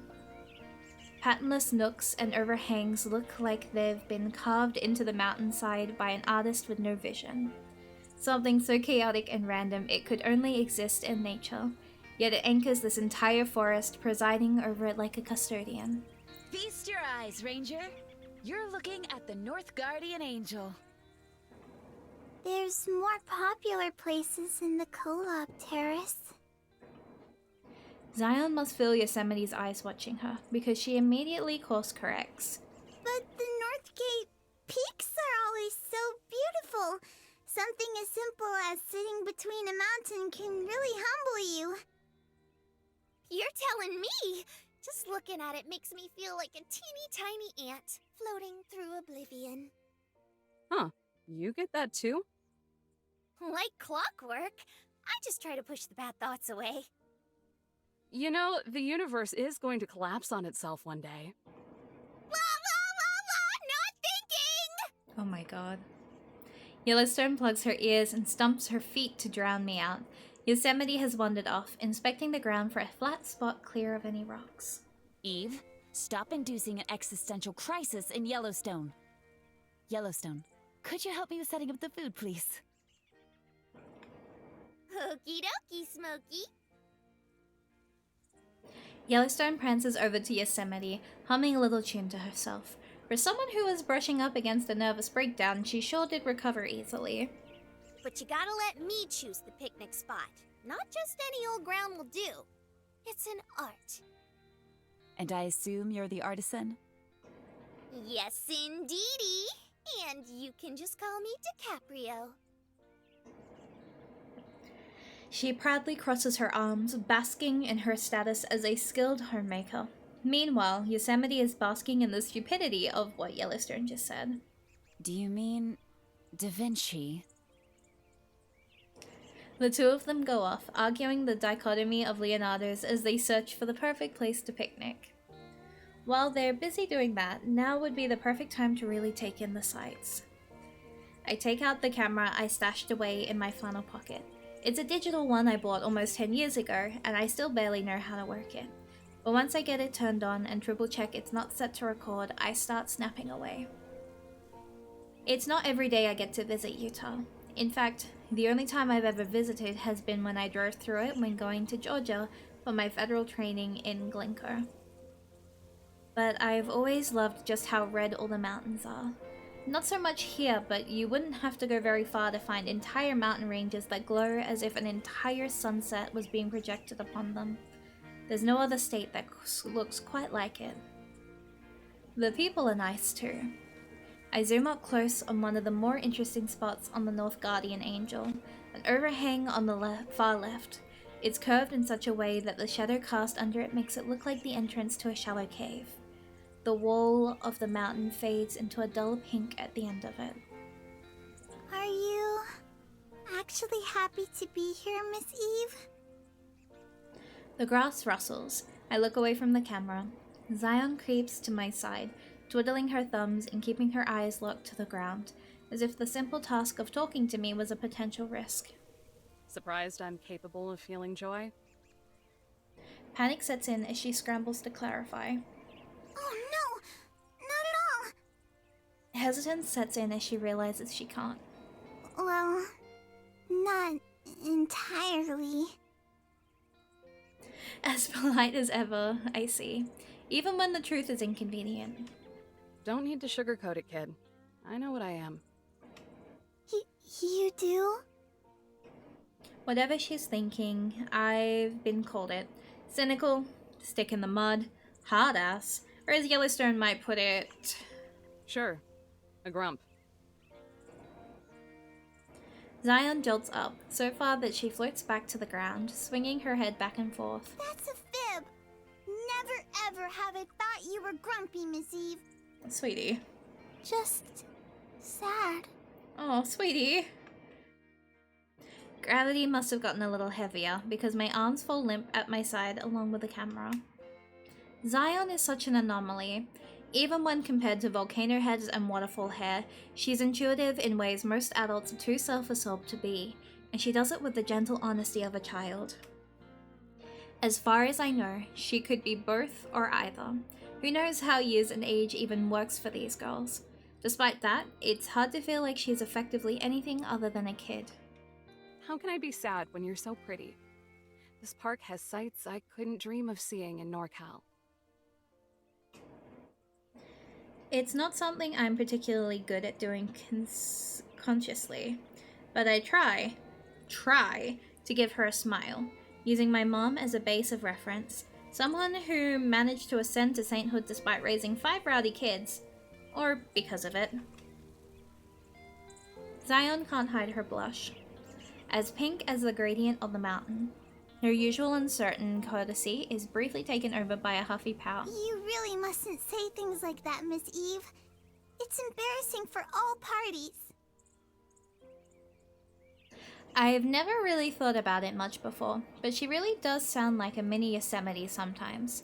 Except Zion's big words have been the benefit of not being spoken by a big mouth.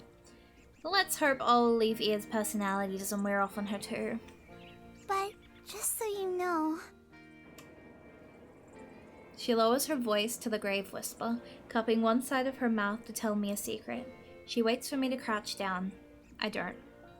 It's very possible for someone to feel sad, but to try and hide it by pretending to feel another way. Uh-huh. And do you think that's what I'm doing? She shakes her head again, twice as hard and with twice as many shakes. Not anymore! Not at all! You seem to smile so much more these days. And you don't sigh as much before going to work now. That one is the most notable. Sighing is the biggest sign of sadness there is. Angel. You're still scary. But you've absolutely changed. Now you're nice scary. Pressing her hands together, she gives a smile. But the way she closes her eyes while doing it makes me think she's just scared to see my reaction. As she should be, because that's hogwash. What's with these campers? What's with Zion? Or Jessie, for that matter? What am I doing now that's any different than before? There's no change in just doing your job or the stupidest, simplest thing like smiling. That's called being a normal-ass human, and last I checked, it didn't imply something as drastic as going soft, or letting go of the things that made you hard to begin with. Trust me, kid, I'm just as scary today as I was yesterday. No one stops being miserable overnight. Throw me a bad day and see how nice I am then. Please not. Well, I suppose that's true. But you've been with us for more than a single day, or night for that matter. Change is as gradual as the passing of dusk to dawn, after all. You still notice the crack of dawn, though. Can't say it looks much brighter than the witching hour right now. Zion contemplates this, rubbing her chin like a junior detective. In that case, you're probably still sleeping. Some people sleep in for an awfully long time. She glances over at Yosemite. Her and Yellowstone are arguing over whether Splinter was one of the... This is great, so not. What are they... Okay. I don't know how it got to this point. I don't know how my life got here either. They're really picking arguments on everything. Zion, are you feeling sad and pretending? If there's something going on between her and Zion, whatever wordless little struggle it may be, I'm bound to get sucked into it at some point. This is what happens when an entire social ecosystem is crammed into a cabin. Zion's shoulders tense up, then slump down. It's hard to read her expression based off her profile, but when she turns to face me, her tiny hands are clumped up into fists, and certainty steals her gaze. We do what we can for as long as we can, Miss Eve. There's a sharp whistle from behind us. We look back and both of Yellowstone's pinkies are in the corner of her mouth. Talk about skill. On the other end of the spectrum, Yosemite also has both of her pinkies in her mouth and is still blowing all the air stored up in her lungs onto them. When she notices us watching, she pretends she was coughing into her hand. On the ground beside them, an entire picnic spread has been set up. Stew's down, you two! Come and get it! Yellowstone scrunches her nose. Say, Yosemite? Don't you mean soup's up? Come and get it! With a small sigh, Zion leaves me behind and starts to walk over to the others. At this distance, I wonder why she doesn't just use her wings. However long we can take it. Oh, baby. Coming, Yosemite! Oh, baby. Yosemite greets Zion with a smile and a small hug, having been separated by the long, untraversable distance of 100 feet. Then she looks over to me and her eyes go flat like a dead fish. She points at the invisible watch on her wrist. Amazing. Even in moments of obvious internal crisis, she still manages to be insufferable. We lock eyes. I put on a smirk as smarmy as the one she usually wears, then make my way over, real slow-like. Gotta say, girls, this place is gorgeous. Maybe even prettier than the park we came from. I don't mean it, of course. Not with all the memories I have there.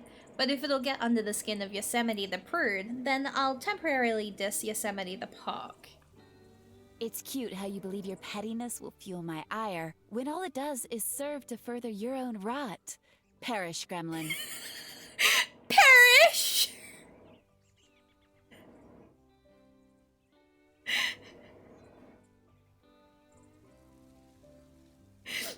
Yosemite, please. Don't use those $20 words of yours to be a Grinch, Yosemite. Dollface was just smelling the roses.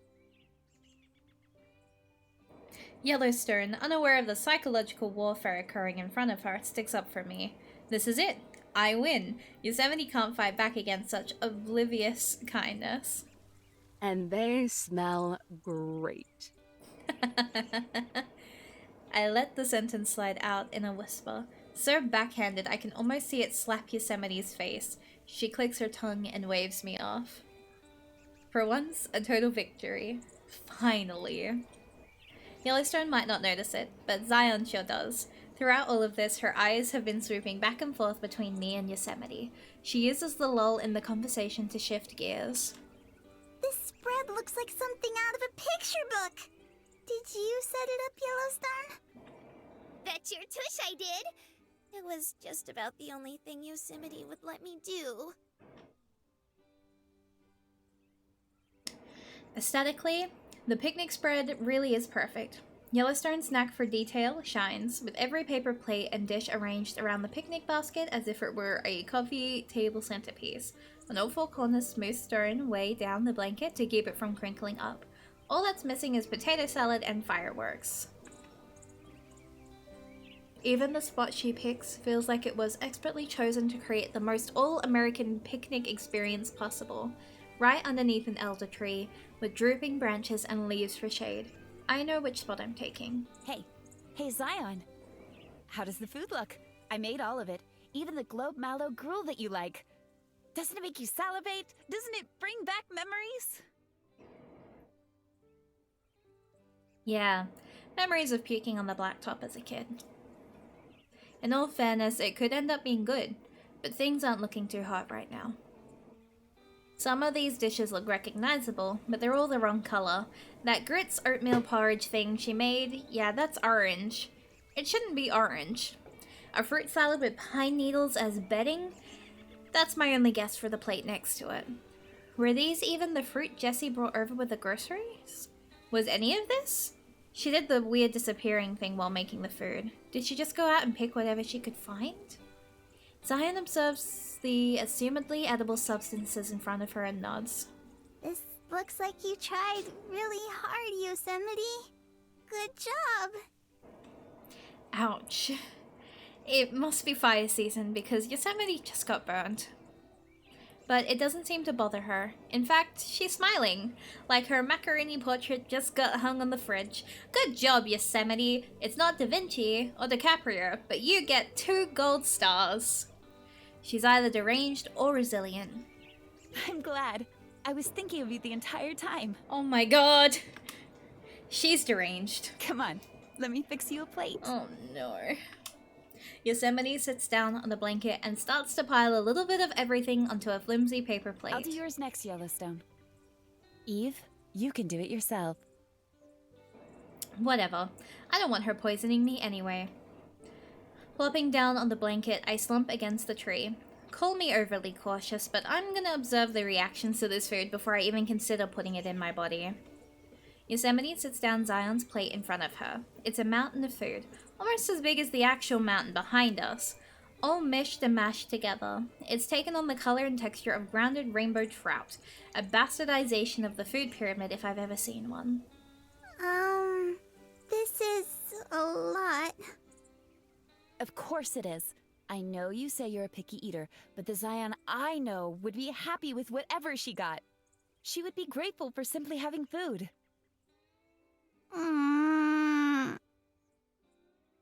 The unhappy cherub gives a defiant groan and pokes at Food Mountain with her finger. It jiggles. Don't give me that. I expect you to finish everything on that plate. You don't expect me to let you starve now, do you? Yeah, she's really going through it in this coping right now. Before I'm even done leaning over... Look at Eve. Before I'm even done leaning over, Yellowstone is waiting for me to whisper in her ear. Is starving to death even an option for you 3? We get cravings, but it ain't like we'll croak from hunger. Before these 2, I could go weeks without eating. That's what I thought. What kind of fairy tale creature kills over from something as mundane as a lack of food? Yosemite has always been stuck on Hyperbole, but now she's just playing house. You're right, Yosemite. Gripping her fork, Zion plunges it into the gelatinous mass. I have to swallow back the vomit a little when she slips it into her mouth. Yum. It's so... crunchy. Oh no. It cracks like thin bones between her teeth. Those would be the pine needles. They're quite nutritious. Oh no. She bobs her head up and down, swirling away the food in her cheek. Really hits the spot. Does that mean you like it? Yosemite. Zion swallows. The gulp sounds like an anvil settling in her stomach. Then somehow, through all the different shades of discomfort flicking through her eyes, she smiles. Not just a smirk either. A bright, sunny beam. I love it! Almost as much as I love you, Yosemite. Oh, brother. Where art thou? Me and Yellowstone can only sigh as the performance before us amps up the theatrics. Yosemite buys into it though. Hell, she might even purchase the playbill during intermission. She swoons over Zion, like her mere presence is enough to make her melt into a soup of unicorns and hearts. Such a sweetheart. There's a crack in her voice, and the facade. Her breath shakes. She smacks her chapped lips as they quiver. I'm so lucky to have you.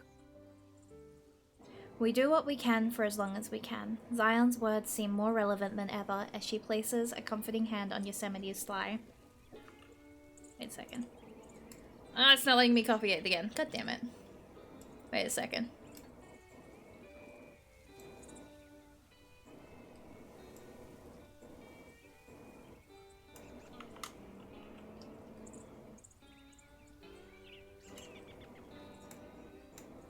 Wait, I made a server now. There we go. There we go. No. I'm so lucky to have you. I'm sorry for being so difficult. Oh, baby. I'm not sure how much good it did, but Yosemite gets halfway to a smile. You have nothing to apologize for, little one. She boops Zion on the nose. Her eyes go wide like a flashlight was just shined in her face. If this doesn't work, I'll be the one that needs to apologize to you. Speaking of apologies. Yosemite picks up another plate and starts loading it up with more food. Her bangs dangle over her eyes and hides most of it, but a slight blush streaks across her face as she's forced to admit that even she isn't without her faults. Sorry for taking so long, Yellowstone. You must be getting antsy. Oh, no, really, it's no biggie. You don't gotta... Okay, you're already doing it. That's fine. This is fine. Everything is fine. Yellowstone suffering. Dread colors Yellowstone. From the top of her volcano to the tip of her chin, a fresh wobbling plate of slop is tossed in front of her. With nothing more than a passing glance, Yosemite vaguely acknowledges me. I meant what I said. Starve. You're doing me a mercy. She sticks her nose in the air and returns her attention to Zion.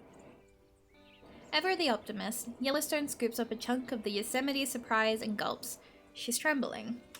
Rub-a-dub-dub! At least it ain't mud. High praise. A gust of wind blows past us as she stares down the fork. Somewhere in the world, a tumbleweed drifts across the desert. Yellowstone is quick to the draw though, and bites down before it can get her first. I don't doubt that it would have. Chew, swallow, gag. The fork falls onto the blanket. Yellowstone limply sits on her knees, staring off into the safe place far from here. In her eyes are the reflections of every disaster and atrocity to ever scar the earth. The Black Death, Heidenberg, JFK, and Dallas. I see it all. That bad? About what I figured. She doesn't look at me. So, what's the problem? Dunno. I guess some things just really take the Simon out of your Garfunkel, you know?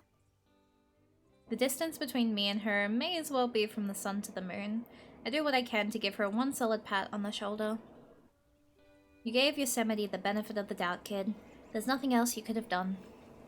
Well, let's just stuff that trauma away for another day. Me at me, me at me, me at me, me at me, me at me, me at me.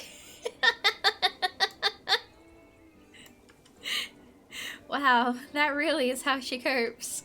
For now, it's time to hatch Plan Y. Plan Y? What happened to the other 24 plans? They don't exist. The Y stands for Yellowstone. Oh, God bless. She takes a quick glance at Yosemite, who is currently wiping crumbs off of Zion's face. With the coast clear, she does a small fist pump and starts digging around in her volcano. I feel nothing as I watch her arm go elbow deep inside her own head. Only emptiness gnaws at the pit in my chest as her tongue wiggles out the corner of her mouth, as if she's struggling to find gum in her purse. Aha! Bingo! Like a magician whipping a rabbit out of their hat, she lifts out 2 Ziploc baggies with sandwiches inside them. Alright, those emotions I wasn't feeling earlier, I'm feeling all of them now. Viscerally. She doesn't expect me to eat that, right? Not to be a stick in the mud, but I kinda saw this coming. So I did a little prep work in advance. Hope you like tuna salad. Oh god. She actually does. She tosses me one of the baggies. The heat melts to my skin as soon as I catch it. I play hot potato with it, passing it between my hands until it's cool enough to actually handle. Why do these girls keep throwing more bizarre concepts at me to accept? This time, literally. Wait, is it always warm inside Yellowstone's head? I thought her volcano only acted up when she got angry, but the bag felt like it was nuked in the microwave. I look up from the baggie and at her, trying to get a good read on her mood, but she's just staring at me expectantly, waiting for me to shove this head sandwich down my gullet.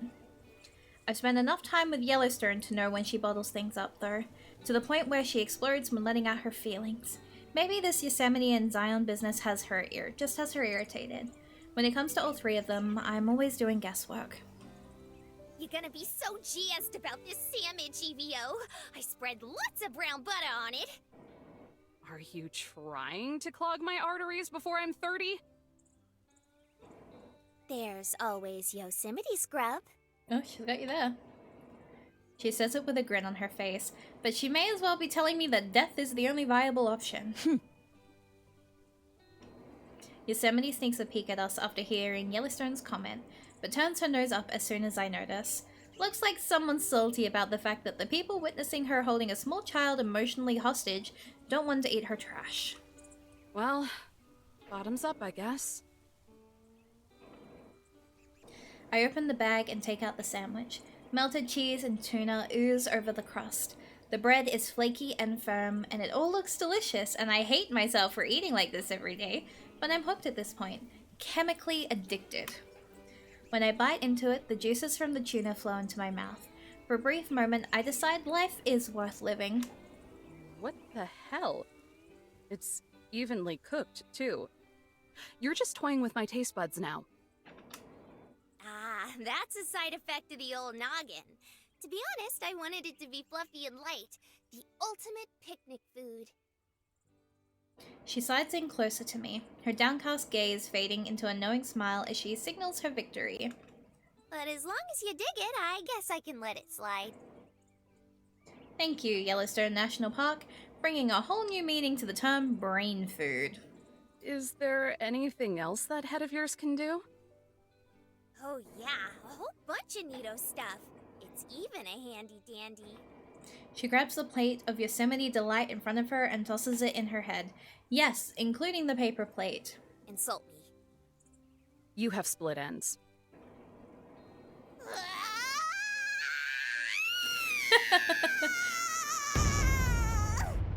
Lava surges from her head. The sound of an explosion drops like a bomb. The heat warms my face as if I were mere inches away from a blazing fire. Yosemite and Zion turn their heads, the harsh orange light coloring their faces. When the lava geyser plummets back into her head, they go back to what they were doing unfazed. Garbage disposal! Ta-da! Insane. Horrifying. And oh so convenient! Well, she's got me there. Yellowstone pulls open the bag, but only takes the sandwich halfway out, instead using the bag as a crumb catcher like a burrito. Yellowstone is an eldritch monster. No, for real, you're right. I'm not changing your mind. You are so right. After taking a few bites out of it, a simple smile spreads across her face. Her posture relaxes and she melts further into the blanket. I guess decent food can change anyone's mood for the better. Even someone as cheery as Yellowstone. She still glances over at Yosemite and Zion from time to time, observing the suffocating maternity of it all, but even that's a little more subdued now. Yosemite rests her chin on her clasped hands, watching Zion perk and choke down her food. The kid has gotten so used to it by now, she almost makes it look natural. And for a while, we all just sit there and munch away at our food. A soft breeze whispers through the valley, rattling the leaves above me. I look up and stare at the clouds through the dancing branches and watch them drift away into the sky's faded blue forever. With a deep breath, I draw in as much of the fresh air as I can and let it fill my lungs. It feels like a cleanse. Then I close my eyes and just soak it in. Hey Teddy, it's me again, your favorite prisoner. Right now, I'm in Zion National Park, courtesy of the obvious. Yosemite and Yellowstone are here too. We're having a picnic right now. I wish I could write good things about the food, but unfortunately, Yosemite decided she's due for a crisis and made it all herself instead of letting Yellowstone do it. I haven't tried it, but apparently it turned out well as you would expect. There's something going on between Yosemite and Zion right now. Don't know what, but it's starting to feel like a bomb is about to go off. These girls sure are too human for their own good. Ooh.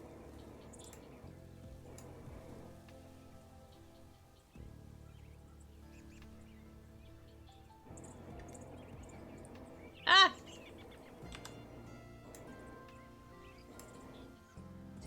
No! How do I go back? No! Nope.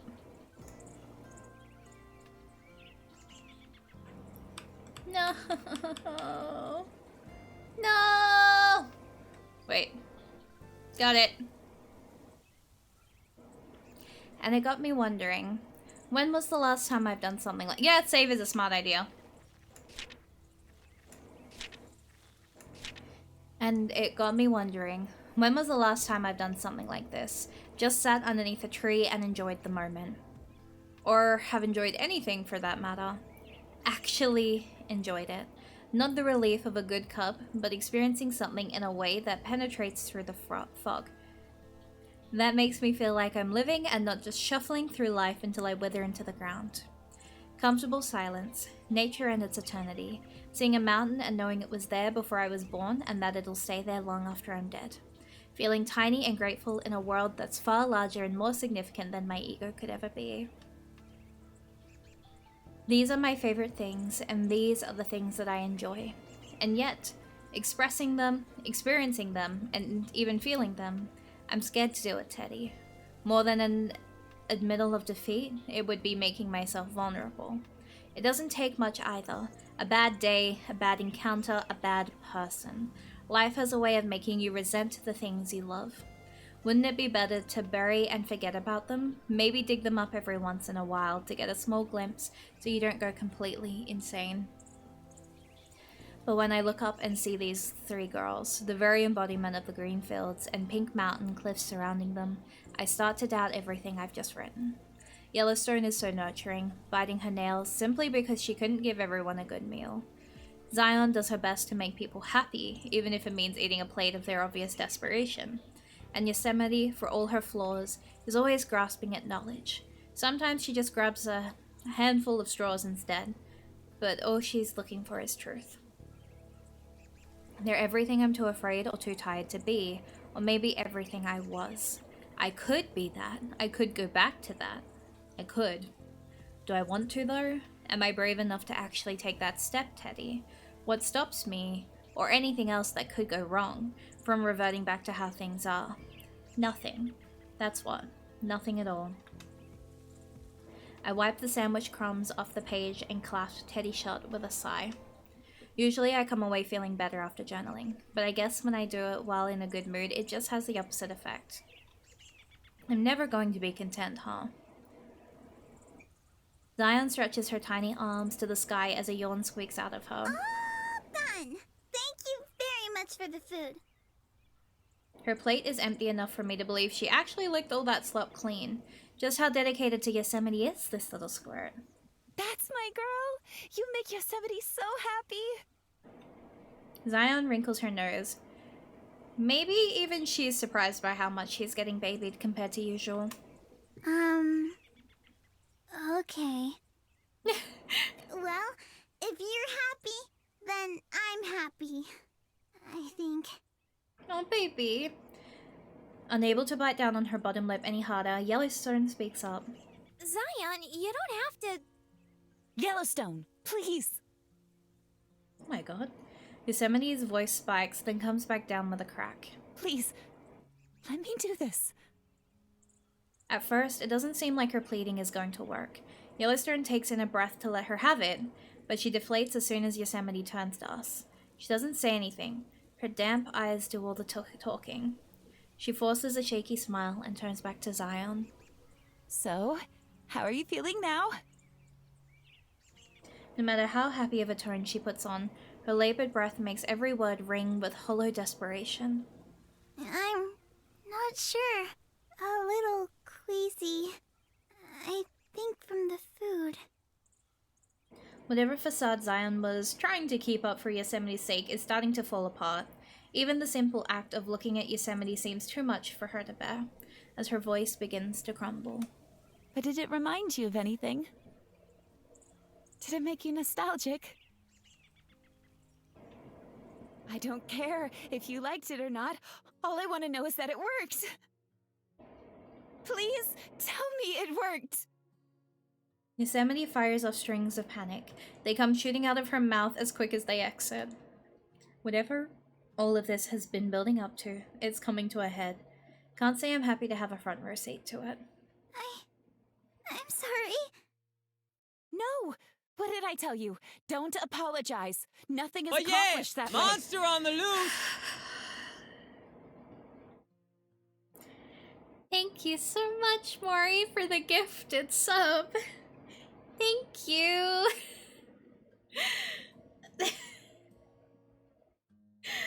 Oh my god. Thank you, BB. Oh my lord.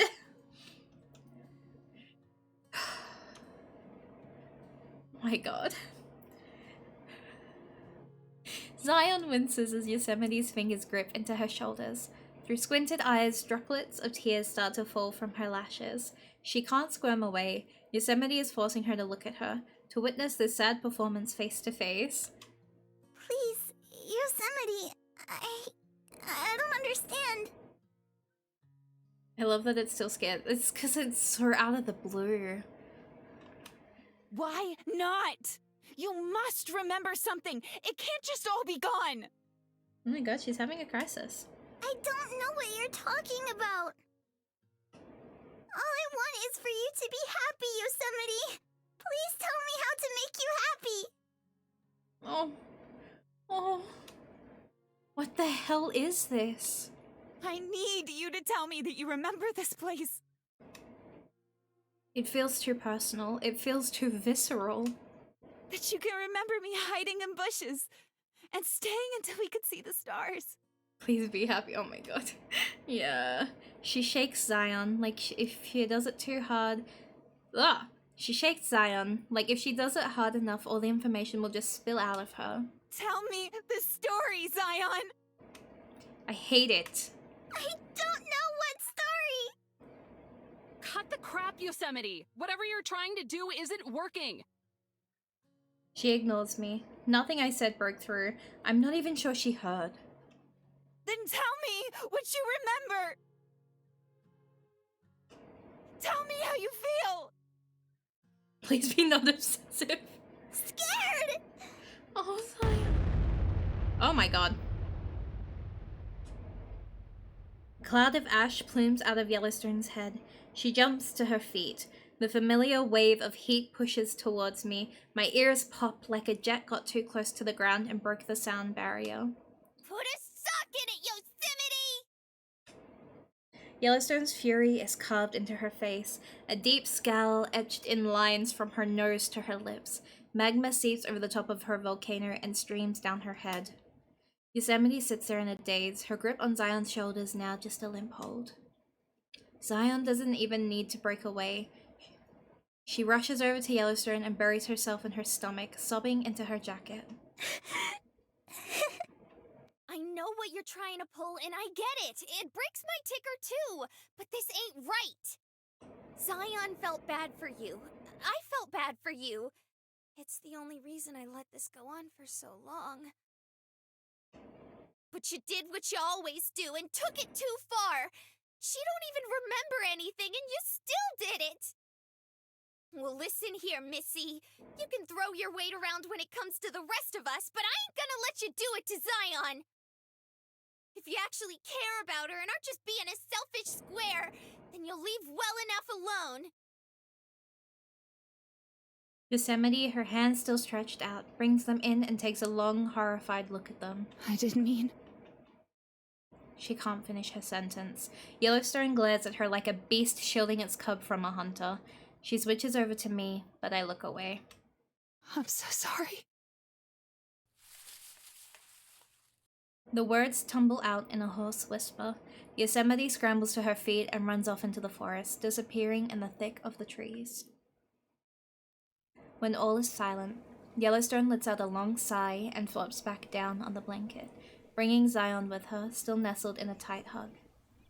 Most of the lava has dried already, but clumps of smoke still wisp from her head like a candle just blown out. So, are you going to give me an explanation? Not now, Eve. It ain't a good time. Yellowstone strokes Zion's hair, combing out any stray leaves that have grown in. Zion clings to her in bowls, the tears streaming down her round cheeks like waterfalls. I just wish she wasn't hurting so much. Why is it so hard for her to be happy?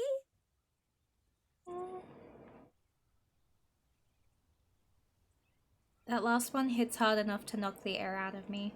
Why is it so hard to be happy? For me, it's because I think too much. The downfall of mankind, really. But Yosemite, the pain in the ass who prides herself in having all the answers, the one who's always going around and telling me how I should live my life. What's her malfunction? Does she get to have one? After being so insistent about being right all the time, acting all high and mighty like she's some kind of bastion of wisdom and foresight. No, I won't let her. She doesn't get to be unhappy. Not after sitting across the table from me every morning and butting her way into my head. Not after stumbling over her ego enough to make me think she might actually get it in some small way. Not after making Zion cry. Could you get out of Dodge for a bit, Eve? We need to be alone for a minute. Sure. Was just about to go for a walk anyway. I crack my knuckles, leaving Zion and Yellowstone in the ruins of the picnic. With my eyes towards the forest, I follow the direction Yosemite ran in and trample across the field. I'm swallowed by the shadows of the trees as I hike deeper into the forest, dodging low branches and paving new paths where people may not have treaded in decades, if ever. Unfamiliar birds chirp from every direction as I rustle through the homes. The soil is moist and dark here, my boots sinking into it with every step I take. One would think that would make it easier to track down Yosemite, but it's like she has no environmental impact at all.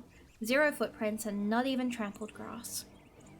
For a second, I start to think she zapped herself back to the cabin, but then between tangled branches I catch a glimpse of her blue hair. These girls sure have a way of running off into the woods when they don't want to confront reality. I swat away the leaves and march into the clearing. She tenses up, her pointed ears twitch, then her shoulders relax. Here to lecture me, I see. As a matter of fact. Don't waste your breath. I know what I've done. I'll use my breath however I damn well please, including to chew you out. Escalating as always. How about my fists adjust your definition of escalation? See, that's your problem.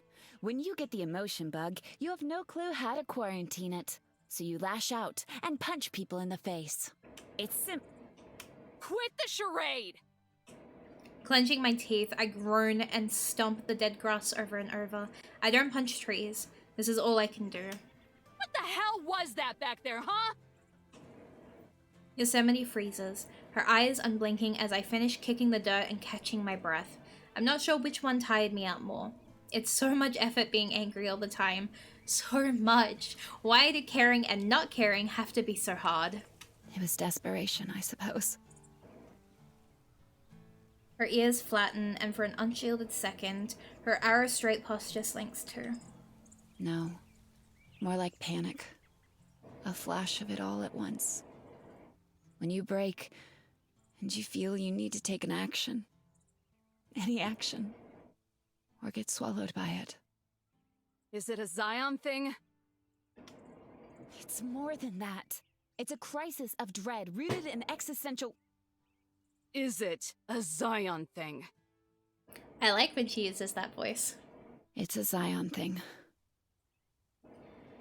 She finally admits something with actual clarity and not vague poetry. And what did Zion do? Nothing. She's done nothing. She's as kind and nurturing and wonderful as she always has been. For as long as I can remember. Most likely before that, too. I'm the one who causes the issues. Who thinks too much, says too much, tries too hard in all the wrong ways. Bet you know that by now. Glad to see you've developed some self-awareness. I've always had it. It's just easier to suppress it than elaborate on it.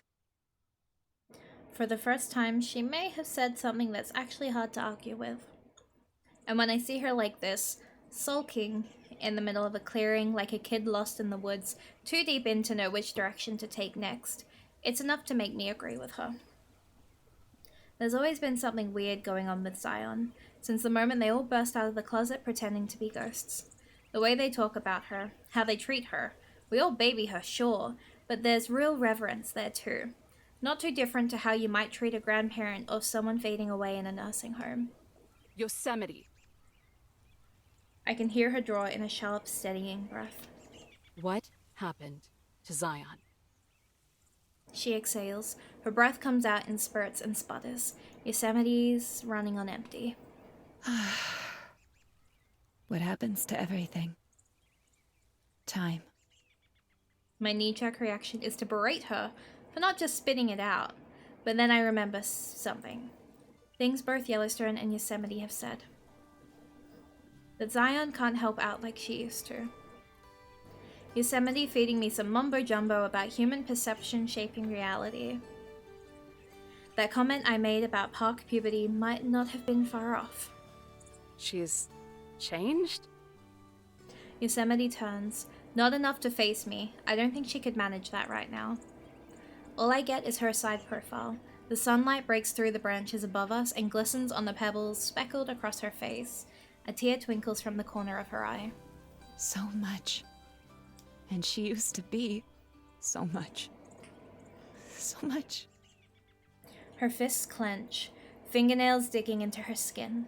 The words seem to linger right behind her tongue, unable to come to her. She tosses her hands through her hair until it looks like a mop. So much more than she is now. It's completely and utterly unfair. Her voice cracks. The wind whistles through the circle of trees surrounding us. It's as if her breathing, scattered and heavy, is composing the breeze. It's uncomfortable, seeing this kind of vulnerability from her. How do I stop this? Where's that part of me that just wants to laugh in her smug face and tell her to get over it? That sulking in the forest isn't any way for the queen bitch to present herself. It would usually just come right out of me, without a second to even filter through my head. But right now, it feels like all I want is to know. What brings the being I look at on the opposite side of the table every morning to this state? What was she like? My voice comes out softer than I ever expected. In the last 5 years, I've probably only used that tone of voice for Pup and random critters I see off the side of a trail. Yosemite turns her head to me, her eyes slowly narrow, looking me over. She raises her brow, suspicion puppeting every subconscious move her body makes away from me. I frown as I notice it. Her ears flicker, eyes going from narrow to wide with surprise. She quickly glances away. back to the side profile. She wonders if you step closer. She was like the forest, tall and wise and dignified. If there was something to be known, then she knew it. Every creature, story, and act of nature. If it was within her bounds, she lived alongside it and advocated its spirit. And when she found me, I was included in those bounds as well. All of me. The valley and everything else. Yosemite had always told me my thinking was too linear. I told her she didn't make any sense, but when she says these things out loud, things that sound far off, almost ancient, I think I get it. As well as I can understand things that might actually be beyond my comprehension. You think Dilladora and Old Zion would have been buddies? Oh, absolutely. Oh, absolutely. Feeling so far out of my depth, I may as well be in the Mariana Trench. I crack an uneasy chuckle. You make her sound like an actual angel. If you had known her, you would have thought she were a goddess. Yosemite snaps in my direction, biting off a small chunk of the conversation. Immediately, she cringes. It makes me wonder if that means she actually feels regret. But of course she does. Of course she does. The lull comes to an end with a chuckle of her own. Just one, though. Nervous and solitary. Her wings used to be bigger, you know? Well, all of her was bigger, I suppose. But her wings could stretch out as far as she was tall.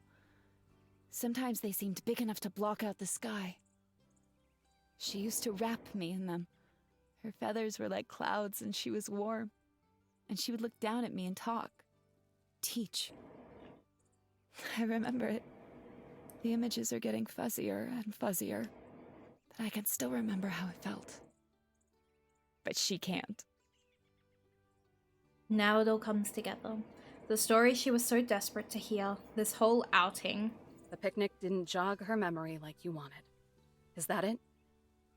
There has to be something that can. I don't want to accept that all of it is just gone. If she forgets herself, and then I forget her, then what proof will there be that any of it was real? That she was real? Or Zion. Not because she's forgotten herself or whatever, but because Yosemite can't accept the her that she is now. That her entire existence is deemed invalid because of Yosemite. How Zion must be forced to play along simply because of Yosemite's feelings. Now I get why Yellowstone was so upset. That's real screwed up. All she knows is that you have high expectations, and you'll be sad if they aren't met. If she can't even remember anything, then how can you expect her to ever meet those? It's a litmus test, and a crummy one at that. I'm ready for her to throw something right back at me, but she hardly reacts. Call it what you want. Doing nothing would have been a betrayal to everything she did to make me who I am now. The only other option is to accept that the Zion who was real to me has been obliterated. She starts for the other end of the clearing, further from the picnic than before. Then she stops at the mouth of 2 trees. You might not believe me, but I am sorry that you were dragged into this. I know I'm selfish, angry. I don't mean for it to infect everything. I call out to her, straining my voice so that she can hear me loud and clear from the other side.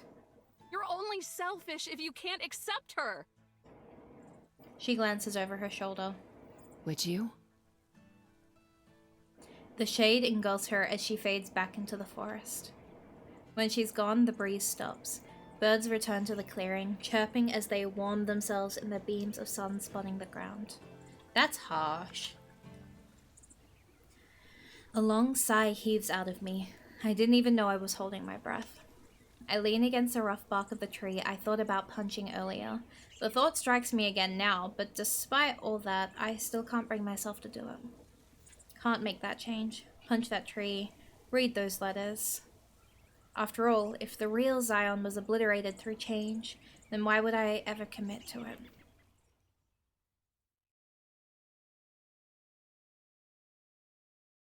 You can't go out, not when the weather's so nasty. A flash of lightning blots out the world. Just for a second. It might not be too far away either, because thunder crashes outside as if it were right up in my ear. The entire cabin shakes. The weather wouldn't hurt me, Yellowstone.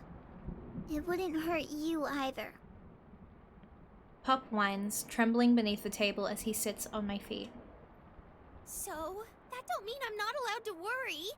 First Yosemite runs off, and now you too. It just ain't right.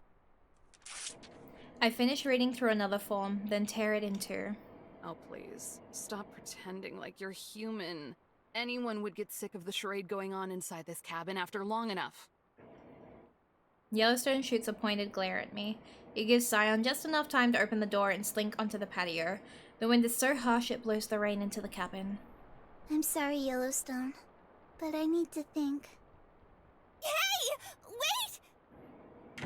The door slams shut, leaving Yellowstone to stare at it, her hand still stretched out for Zion. That was a real crummy thing to say.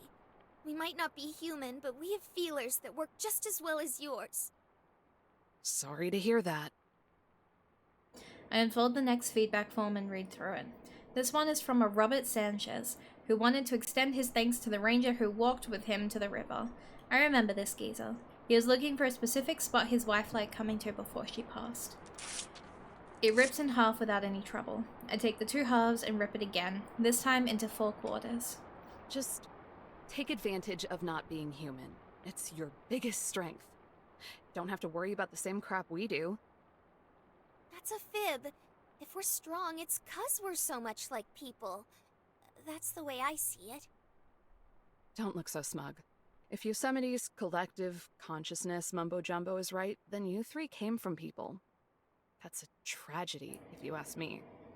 Rise above it. You just keep being a negative Nancy. I'll keep being a correct Kathy. The correct Kathy. She folds her arms and smirks, doubling down on her smugness, but the smirk softens, dissolving into a genuine smile. If she was offended by my cynicism, then she's already moved on from it. But the thing about Yellowstone, she's always being saddled with everyone else's negativity. Maybe she never actually does move on from it, just packs it away somewhere inside her, only letting it all burst out of her when she can't contain it anymore. Always smiling until she can't. Oh my goodness, Teddy! Hello! Hi! How are you all today? How was your stream, Teddy? Was it good? Did you have a good time? Sorry. I don't even unfold and read the next form. Just rip it. No big dealio. We've all had a rough go of it today. She takes the chair Yosemite usually sits in and spins it around. Teddy is super good at puns, trust me. Oh no. What were the puns? What were the puns we were unleashed today? It's actually really good. I've been enjoying this one. It's had some very insane moments though, I'm not gonna lie. Like, I didn't realize it would touch on some certain topics, but like, ooh boy, it really likes to kick you when you're down. Actually, there was this one quote that I screenshotted because of who I am as a person, and it was kind of insane. I'm not gonna lie. Like, they hit you with, we do what we can for as long as we can, and like, that one was insane. And then a little bit later it's, well, let's just stuff that trauma away for another day. Like, there's no like in between here. It's like a slap in the face and then a handshake. They were out here clipping them. Oh god, I'm gonna have to see your clips later then. Oh boy, I am very excited. But we do have a fictional character that, well, there's something that we're writing to in our journal, and the person's name is Teddy, and I giggle every time because I'm like, Teddy. We know who to thank for it, at least. Not to mention the Maddie thing, real, they were dirty for that. The front 2 legs of the chair slam down on the floor. Yellowstone's bottom lip quivers in sudden horror. Me? Not unless you're 6 feet tall and have blue hair. Oh. Oh. It's not even relief that colors her face, only blank acknowledgement. Yeah. But yeah, we're really loving the characters in this one. The story has been really good. Like, I would still put Please Be Happy as number 1, but National Park Girls is definitely second. Like, easily second place. It's been insane, and like, it gets really relatable in parts. Like, I genuinely recommend this one. There's a gap in the conversation, if you could even call it that. The wailing of the storm is the only thing keeping it from lapsing into dead silence. I know it's easy to get steamed at Yosemite. I'm kinda steamed at Yosemite. But she's sad. And she's been sad for a while. Real. Wait, Yellowstone, what are they actually? Yeah, no, these are literally... These are the national parks. We jinxed the national parks. I tried my darndest to keep the fat lady singing for as long as I could, but when she's ready to yodel, by golly, she's gonna yodel. Don't pin too much on her, please. I'm not sure that's a request I can honor. My feelings on Yosemite keep getting more and more complicated. She's a rival, a validator. Smart, snooty, kind, cruel. There could be an entire dictionary of words to describe her. She can bully Yellowstone into hating herself or manipulate Zion to the point of tears, while at the same time scolding me about my work and the nature of myself. Do I hate her? Respect her? Tolerate her? Are we friends? Sometimes it feels like we're friends. In a way, we always have been, since I first started coming to this park as a little kid. But to admit that is to take a step, to change. Isn't change obliteration according to her? That's actually one of the few things she said that I find easy to believe. Or at least convenient too. She told me about how different Zion used to be, you know? There's no audible sigh, but her shoulders slump. When did it start? Have you always known? She stares down at the table, eyeing in on a cup stain, probably from Yosemite's tea. Her finger traces over the ring in an infinite circle. I think it had already started by the time they found me. But even back then, Zion was different. Cider mentioned in the chat, let's go. Cider becoming a thing in the server has been so funny. Because when I first started seeing the two of them back and forth from each other, I kind of messaged both of them. I was like, what is happening? And they're like, oh no, it's fine. Oh no, we're completely fine. It's just funny. And I was like, oh my god. Right, I actually have to hop out because it's my bedtime. Thank you so much for dropping in, Teddy. I appreciate you stopping by. Make sure you stay safe, make good choices, and have a good rest of your evening. Sleep well. Mamori. Mamori was insane. Mamori was the most insane thing to happen. Different... how? Who do we think is gonna be the next one? Bye! Shrugging with one shoulder, the other one stays in place so she can keep tracing. Just different. A little taller, maybe? I don't remember so well. It's like I can think it, but I can't see it. Feelings come back the strongest. That reminds me of something Yosemite said. If she forgets herself and then I forget her, then what proof will there be that any of it was real? Yellowstone is clearer about explaining this kind of stuff. She doesn't lapse into theatrics, but the impression I get is still the same. Maybe they all forget, at one point or another. The more big ol' Zion changed to little ol' Zion, the clearer she gets in my noggin. Me? No! No! I don't. No. Wait, no, not Speed. Definitely not Speed. Speed's got the GF. Nope. The usual brightness in Yellowstone's voice shines through as she recollects. And the crankier Yosemite got. A little burst of sunshine is short-lived, though. The mere mention of Yosemite seems like it's enough to suck the light out of anything. I always figured she was such a sourpuss 'cause of me, you know? That her and Zion had something real swell going on, and that by me being here, I had jammed it all up. Exactly, Mume. Exactly. Cooking, cleaning, and all that good stuff. I do it 'cause I'm grateful for the company. And I guess at some point I started hoping the gratitude would make her less sad. Ever think that some people are just sad by their very nature? Eve is giving me clock vibes, I'm not gonna lie. When Eve says stuff like that, I just think of the clock. Being sad is natural. All suffering is. But suffer too long and you kind of remove yourself from nature. You want to move with the circle, not get left behind in it. That way, when it comes back around, you're ready. You think Yosemite, a representative of nature, has removed herself from it? Oh, I think it's something a whole lot of people do. Yellowstone decides to punctuate her point by bouncing her eyebrows. Ha. I take another form from the pile and skim over it. Not many more to go now. Say, what are those papers you keep tearing up? Nothing important. Something very important. You should hand her about it. Rip.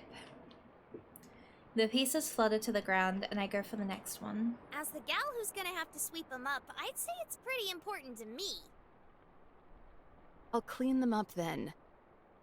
I go in for the next one, but she swipes the stack off the table before I can. She grins at me with her teeth, revealing 2 rows of polished pearly whites. My eyes glaze over. They're feedback forms. Visitors can fill them out. Most do it to complain. All these ones happen to mention me. Ooh, juicy gossip. She quickly unfolds the entire stack. Her eyes scan from left to right as she reads through the first page. Hey, this don't look like moaning to me. In fact, they're saying some real nice things about ya. Handwriting could be better, though. Yeah, they're all like that.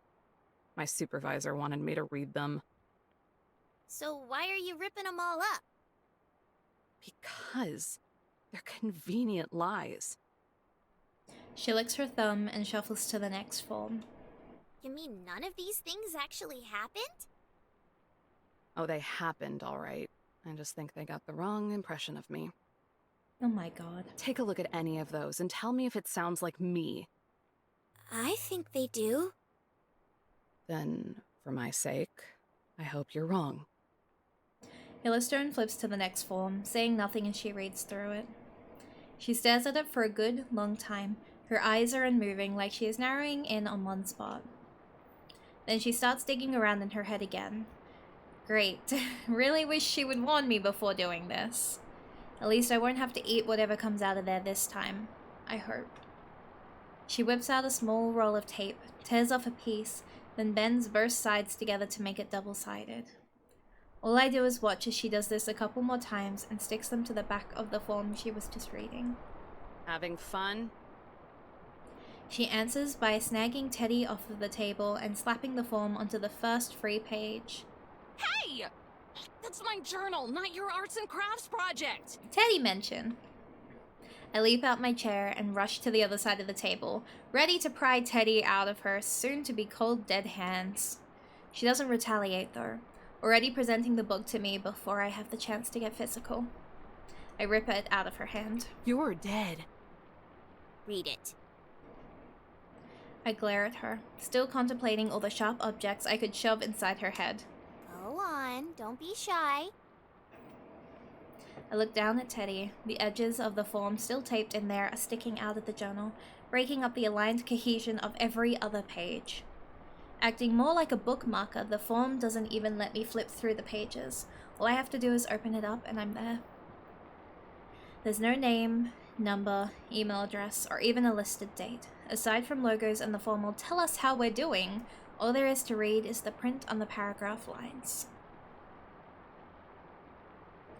Didn't catch her name, but I wanted to thank that one ginger ranger for sitting down next to me on that log while eating lunch. We only said a few words to each other, but I'm still here for the time being because of it. Oh, fuck. Oh, fuck. There's nothing wrong with being valued, Eve. Oh, shit. Everything just stops. My heart, my bitching, hell, maybe even my lungs, because I'm not even sure I'm breathing. There's no way. I'm not valuable. I'm not worth being valued. A flash of white blinds me, and a few seconds later, I hear the thunder behind it. When my sight comes back, the room is dark, filled with shadows. Ah, phooey. The darn lights went out. Yellowstone scurries across the room, from window to window, drawing open the curtains to let in the natural light. It gives me enough time to iron out the lump in my throat and choke down the stray sobs. I'm not valuable. But to one person, I guess I was. Because at the end of the day, it didn't matter if they had the wrong impression of me or not, as long as they saw the end of the day. There's a faint knock at the door. Yellowstone freezes in place, both arms spread out, opening up a curtain. I wipe away the tears still stuck to my cheeks. I'm done thinking. Is it okay if I come back in now? Zion's muffled voice is barely audible over the sound of rain and thunder, but I can hear her usual polite timidness ring out like a church bell. Guess she didn't outright exhale herself like Yosemite did. Don't get why she has to ask permission to come back in from a walk she decided to go on, though. Yellowstone rushes to the bathroom, then shuffles back out, a fresh towel in hand. She opens the front door so fast that I wouldn't be surprised if she wound up tearing it off the hinges. Come in. I'll give you shelter from the storm. She ushers Zion inside and closes the door behind her. She's sopping wet. Even her wings are weighed down by the water dripping from them. A puddle forms around her feet. Just look at ya. You're soaked to the bone. Without missing a beat, Yellowstone kneels down and starts drying Zion off with her towel. There's no method to it. She just spastically scrubs every area of her body like you might do with your hair after getting out of the shower. Oh boy. Sorry for getting upset earlier. Her words are jumbled and muffled by the towel. It ain't no thing. She stops scrubbing and Zion's head pops out of the towel. Poor Zion looks as guilty as a felon despite being the victim in all this. You're not fibbing, are you? Of course not. We've all been getting a little peeved lately, so I think your lid is entitled to at least one flip. Okay. I still think it was childish of me, though. You are a child. They smile at each other, then clunk foreheads and nuzzle them together. Yellowstone mentioned that Yosemite had a bad case of mama bear syndrome, but looking at this, I have to wonder who might have it worse. You got back here quick.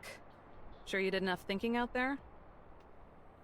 She jumps at the sound of my voice, my presence making itself known from the shadows.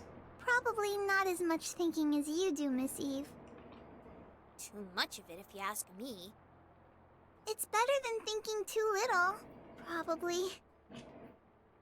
It's not. She breaks away from Yellowstone, who is still in the middle of drying her, and gets a few steps closer to me. Yellowstone pouts as she wipes up the drops of water behind her. Actually, the reason I came back is because I wanted to talk to you. To me? Don't know if you noticed, but I don't have the most engaging personality. That's not true. Yosemite wouldn't like you as much as she does if that were the case. The words start to stumble out, but end up sputtering to a stop. No response for that. Yosemite doesn't actually like me, right? Only tolerates me. Unless she really does. My god, that's horrifying. Not because she might see me as an acquaintance that she enjoys spending time with, but because I'm okay with it. Instead of walking the rest of the way to me, she gets up and floats to meet me eye to eye. We're feeling it, we're feeling gay, let's go! Could you possibly take my hand? I'd like to go somewhere special for this. She extends her hand to me. I don't immediately grab it. Another field trip! Do we want to try for another picnic? Actually, Yellowstone.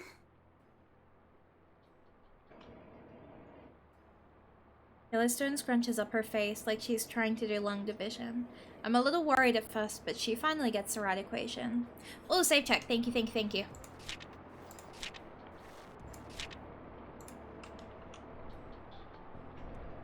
Oh, I see how it is. You cats think you're too cool for school.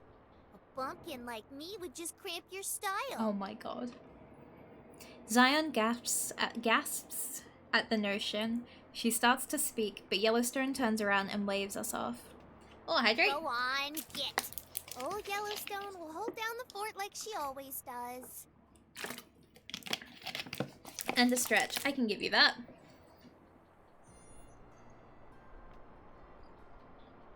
Ow. Oh, we stretched too hard. There we go. We did a big one. Her dismissive hand slips into a thumbs up.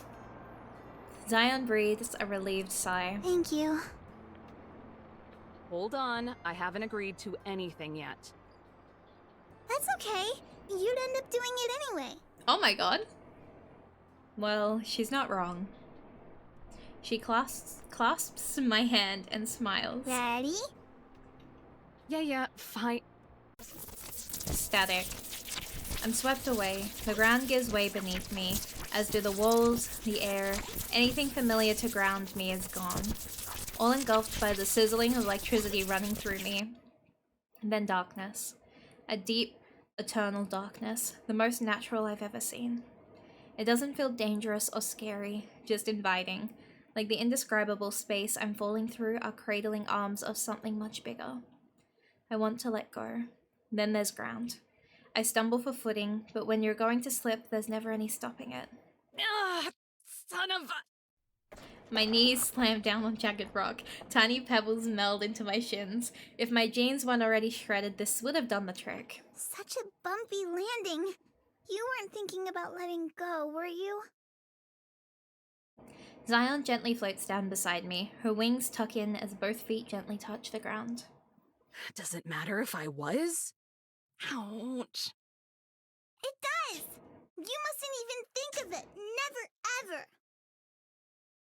Before I can let myself truly meditate on the pain, Zion bends over and helps me up. I dust myself off, but try not to look at my knees. If it's going to leave a mark, I'd rather not see it. So, I'm guessing we're somewhere in Zion. A chill wind blows right through me, tossing my hair. Red and orange mountain cliffs bookend a winding, vibrant valley. It encapsulates the area tight enough to be a canyon.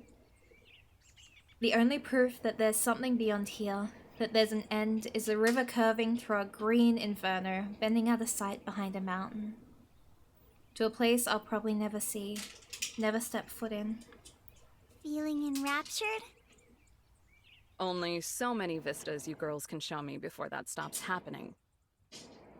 I don't believe that's true. Yeah, it's not. The smell here is different from Yosemite. I don't even catch a wisp of that familiar alpine scent I loved so much. The air here is so thin and crisp, it could almost be called odorless, if not for the faint hint of sage that peppers the back of my throat. It's all so clean. Is this where your painting is? Angel's Landing. That's correct. Although, I'd like to think of it more as a portrait. Anything with a frame usually is. Though with a name like Angel's Landing, it's not always this blunt. She smirks. It seems the best of us is rubbing off on you. Zion closes her eyes, taking in a deep, steadying breath. It all feels so cyclical in a way. She is taking in air from her land. It filters through her, and then she breathes it all back out, assuming she has lungs, assuming anything.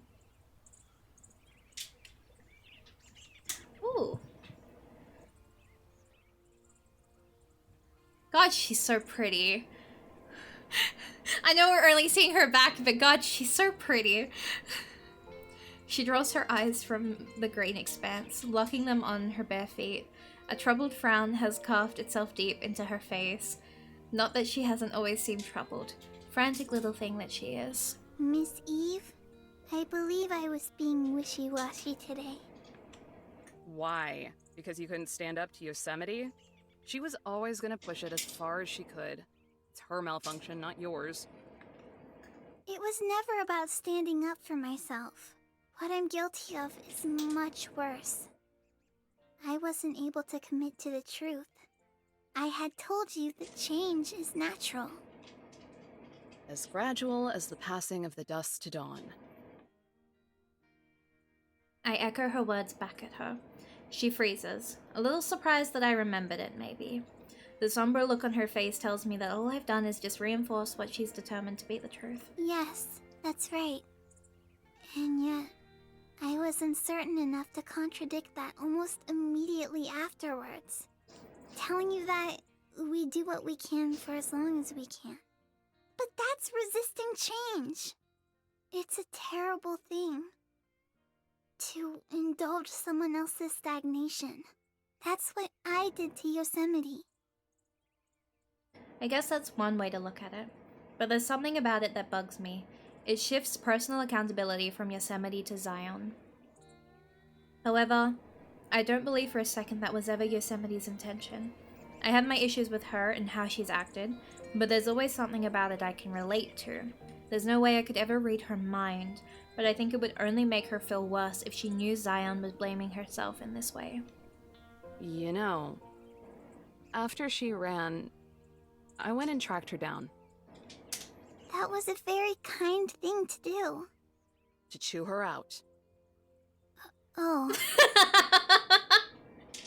Every reason and justification she gave me sounded selfish. Brain dead. For someone who exclusively speaks with words that are over 2 syllables, she sure has trouble articulating herself. But after cooling off a little, I think I sort of get it. It's interesting. Even from up here, overlooking everything that there is in the valley, I can still make out fine details. The biggest one is the flow of the river's current. Unlike Zion's portrait, there aren't any white or black dashes in the water to communicate movement to the viewer. All I have to do is look at it, and I know it's moving forward. She's afraid. Not of change, but what can be left behind because of it. Who you used to be might be different than who you are now, even if you still think you're that person. New isn't scary, but the idea that the old might not be there anymore is.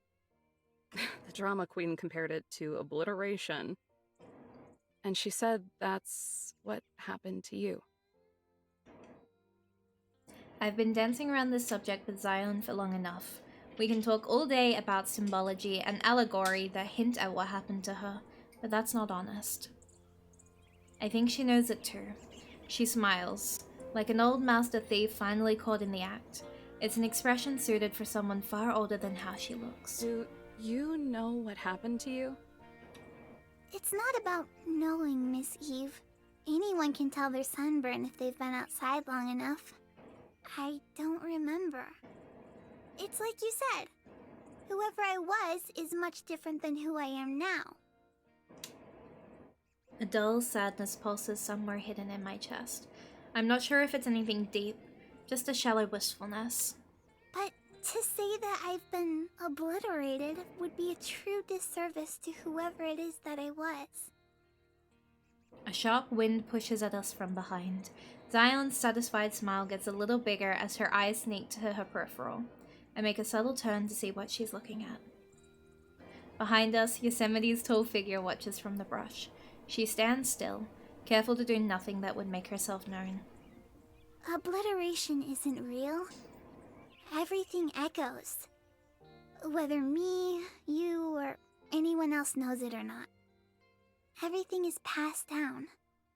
No one ever truly leaves their old self behind. The old informs the new. It'd be imaginary without it. And not just ourselves, but others too.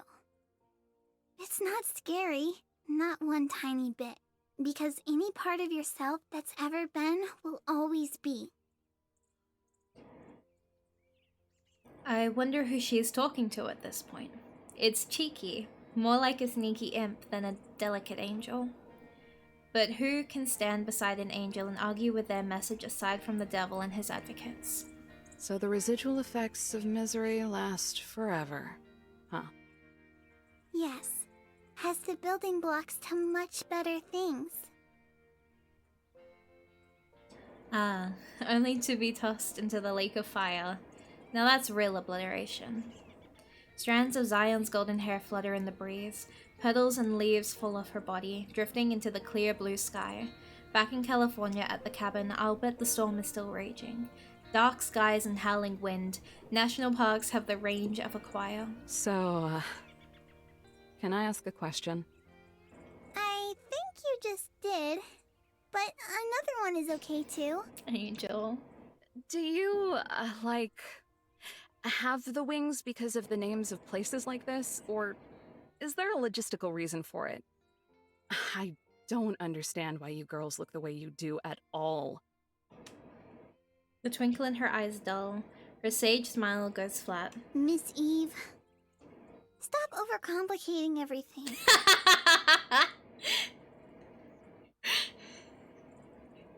Incredible, actually. Whoa. Okay. This is new. Alright, we're in chapter 3? Okay. Zion and the Ranger stay for a while longer, the conversation lapsing into a discussion about Zion National Park and the sights of the area. Eve isn't one to get excited about very many things, but as she talks about all the sites she wants to camp at and the trails she wants to hike, there's a real light that exudes from her. To be truthful, I prefer it to the hopelessness that weighs down her personality near constantly. It's easier to imagine myself with that kind of light when she's an example to follow by. Eventually, they grab hands and vanish within a blink of an eye. A quick scuff of wind is the only proof that they were ever there. I don't think they noticed me. Being observant is one of the things I pride myself most on, so lurking out of sight isn't a difficult task.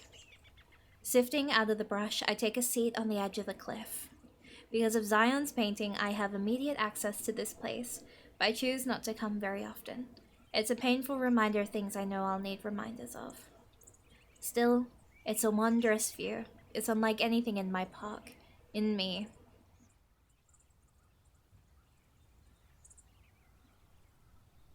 The sky turns a magical golden orange.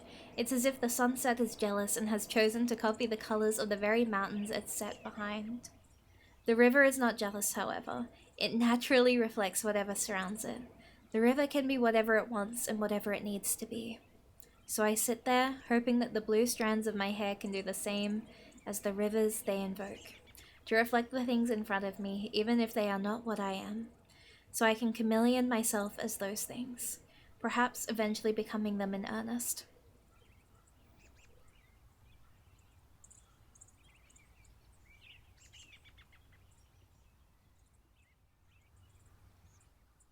I do that until the light sinks below the horizon, then the river only reflects the darkness, and eventually the moon. There is static, the collision of the natural and the unseen, then there is darkness, and now there is rain. I stand in front of the door, immediate access to anywhere within the confines of this park, and I'm still too much of a coward to zap myself inside. The lightning sizzles through the sky, and for precious milliseconds it lights up the dark shadows of the surrounding mountains as if it were day. Its younger brother, Thunder, moans, booming at me, demanding that I face what my panic has wrought. I could stay out here forever and ignore it, but I choose not to. I twist the knob and creep through the door. The inside of the cabin is blanketed in shadows. No electricity, not even fire. The dim luminescence of the outside world, the light that would be there if even the sun itself was snuffed out, leads through the windows. There is no such thing as pitch black. Yosemite? Is that you? Her voice is a groggy whisper, yet even that feels like a challenge, as do most things from her. The urge to answer it is just too great. No, I'm an intruder, here to desecrate your federal property. Oh my god, Yosemite.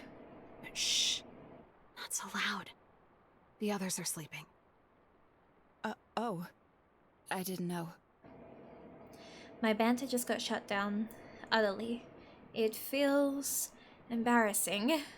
Well, don't just stand there. You're letting all the cold air in. My heart somersaults as I hurry to shut the door. Quietly, of course. The atmosphere is so strange here, as if the entire cabin's axis has been shifted. Subtle, but noticeable. The floorboards squeak as I tiptoe across the cabin. I take another step. There's a quiet grunt, more of an irritated breath than a growl. I look down to see the coyote puppy baring his top row of teeth at me. He's laying on his side, legs and ears spread out. It lessens the danger, but I scurry to the ranger-shaped outline on the couch anyway. Doc, my teeth keep falling out. Oh my god. Yeah. Oh my god! Yellowstone is also sitting on the couch, slouched over onto Eve's shoulder and drooling. Incoherent dream words slip out of her between snores. Look.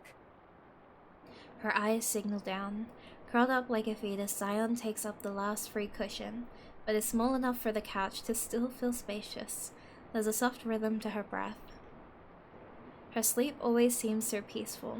No murmurs or snores. It's such a contrast to the panic she carries with her throughout the day. It gives me the impression that the life she leads when she's dreaming may be the real one, and all of this is just a brief and bittersweet vision. Byproduct. I brush her bangs out of the way of her forehead as I run my fingers through the rest of her hair. It's soft and weightless, as if it were made from the fabric and strands of all the feathers that have ever fallen from her wings. There's something broken in me, isn't there? Welcome to the club. Now sit down. Is that an offer? A demand? Probably both. I hesitate, and somehow I know that I'll be doing that a lot more lately. Hesitating, thinking. Even though I already do far too much of the latter, fear of forgetting and the fear of tomorrow will continue to color everything I do from now on. Just as it's coloring my perception of Zion at this very moment, from loving mentor to child I love, and now to enigma. Everything is shifting. I know that. Despite how much I try to fight against it, does doing so make me a worse version of myself? I want to uncover truths. It's all I devote myself to. Yet, here I am, kicking against the inconvenient ones. I slide onto the couch, careful not to stir Zion. Gently, I shift her onto my lap. She tosses, and my heart drops as I try to will her from waking up. It seems to work because she only nuzzles herself deeper into me. Eve does her best attempt to turn her head as she tries to navigate the uncomfortable position of Yellowstone's volcano weighing down most of her left neck muscles. I called you selfish earlier. You did? It's not damning. It should be, though. I know what I am. You do? Of course. I'm selfish. Vindictive and scared. In my crisis, I drag down others to my low. Make them as afraid and uncertain as me. I look to Yellowstone. Her sleeps are never quite as restful as Zion's. I've heard her mumble list of chores and expectations in her sleep before. I've heard her whimper as well. Then I look to Zion, an image of perfection that I'm unsure ever even existed, despite being so sure this morning, but probably not. Hi Natsu, how are you today? The Ranger. Eve chews on her bottom lip, contemplating my words. The things I've always treated as weapons, but are really just shields. It's true. You're all of those things. I've been right about you since day one. It's fine, though. I am too. She reaches to pat the back of my hand twice, then draws it away. A smirk forces its way across my lips, although I can't describe it as anything but cynical. Well, you are only human after all. They really are the, oh no, we're parents to these two kids even though we don't know how we feel at each other kind of like thing. Fog presses against the window across the room. Water trailing down the glass. The patter of rain taps against the roof. Until it's over, I don't believe any of us will leave this couch.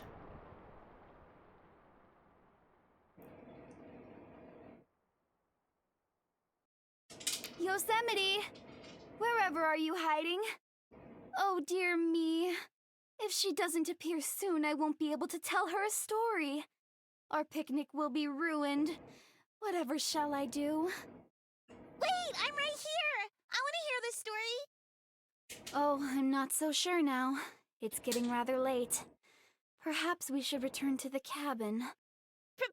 Preposterous! It's preposterous, dear. Preposterous! Please, Zion! I want to hear the story about the swallow again! Tell me the swallow story! Goodness. I suppose I have no choice then. No, you certainly do not. Very well. Come sit down, little one. You can't listen to a story from all the way over there, now can you? Coming!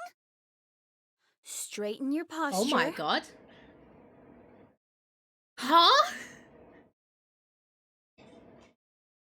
I just feel like I just got fucking, like, decked. I feel like I just got fucking king hit to the ground. Like, bam! What? What? What is that? What?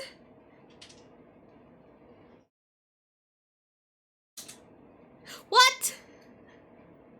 What?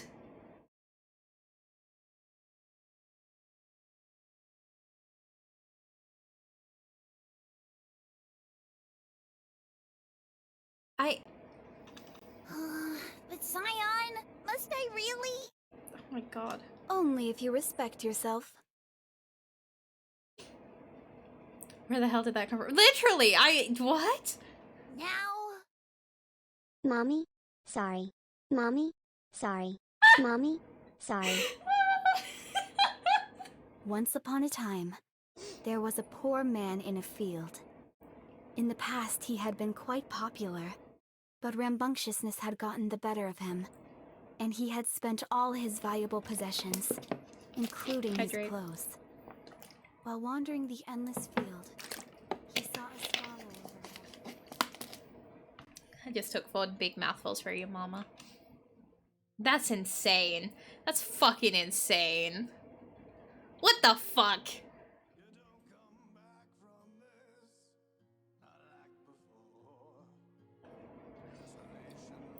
Scion, you're insane. That was crazy. Holy shit. Scion! Scion! Oh my god.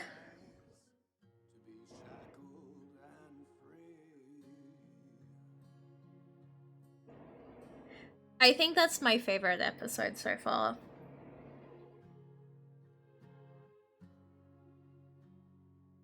I think out of the 3 of them, that one's my favorite. That hit things that I did not expect for it to hit. Like, that fucking, what they put in the journal, that's insane. Howdy-yo, campers! Okay, Welcome back I to forgot another this was a edition of thing. Mine and Zion's Fireside Chat. Hello. It's very nice to be here. Let's get ready to be educated. Today we're going to talk about something we've seen a whole lot of people getting discombobulated over. Is it your head? Not this time. Though to be really all about the dealio with ya, I'm starting to get a little sensitive about that. Nah, this time we're gonna explain once and for all the difference between a national park and a national monument. There's a surprising amount of confusion over this, so hopefully we'll be able to help. It ain't that surprising. I mean, they both got the word national in them. Most folks just zone out after the first word or phrase. They do? Oh, maybe only I do that. I love you, Yellowstone. Wait, why does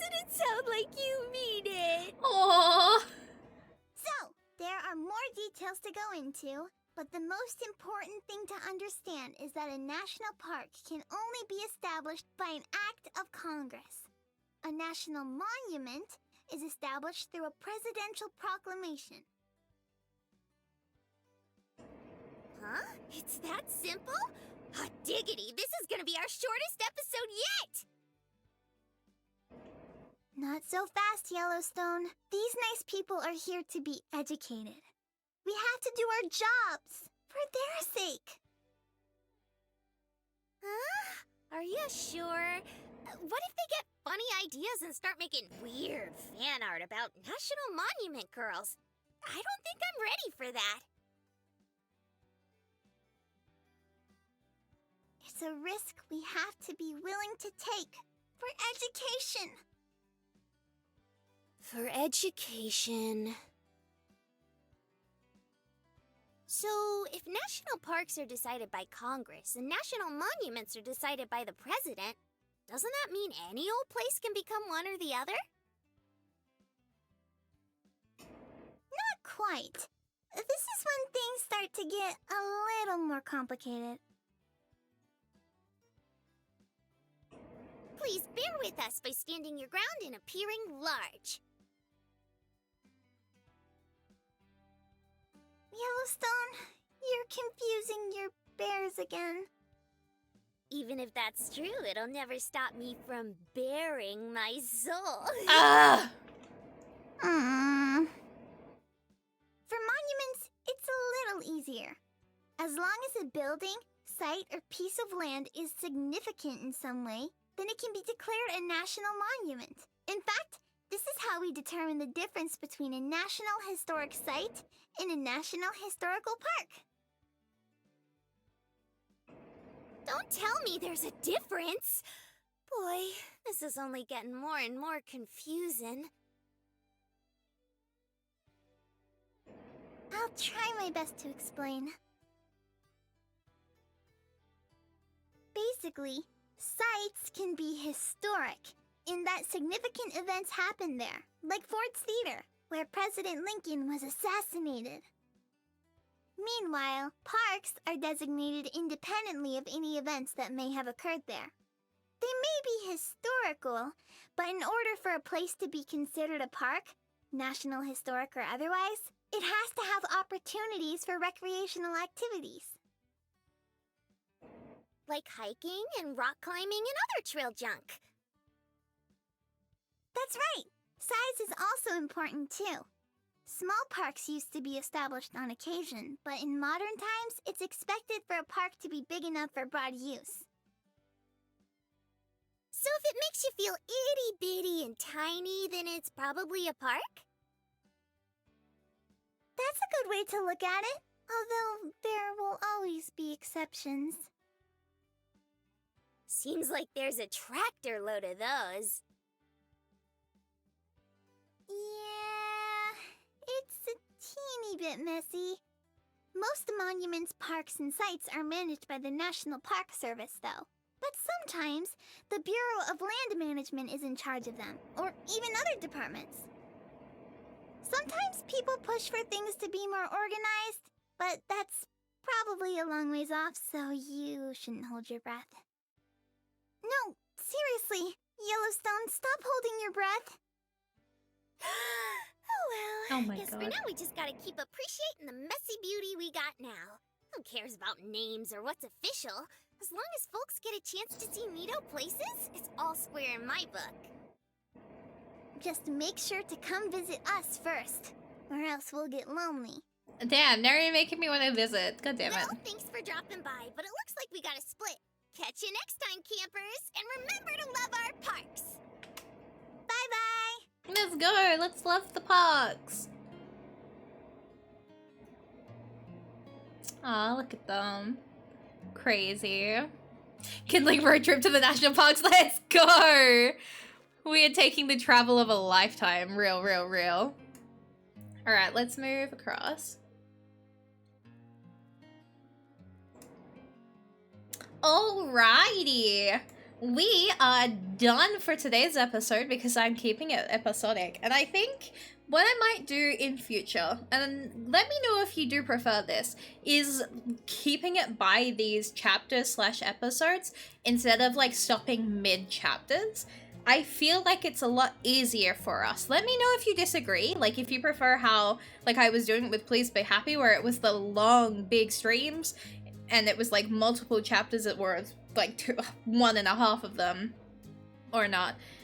You know, let me know, and like I can continue working around. And I wanted to try it with this, and I feel like it is working nicely. So if you guys do prefer this, I'll keep doing it in this format. It also means it's a lot easier for when I put the VODs up, because I still need to fix the issue that happened with the Please Be Happy ones. Yeah. This is fun, TBH? Okay, good, good, good. Good, that's what I want to hear. Episodes are nice. Yes. Cool. I did have the brain cell after all. Look at that. She can be smart sometimes. Sometimes. Not a lot. But we can do it. But yeah. I'm glad that this is working out nicely for y'all.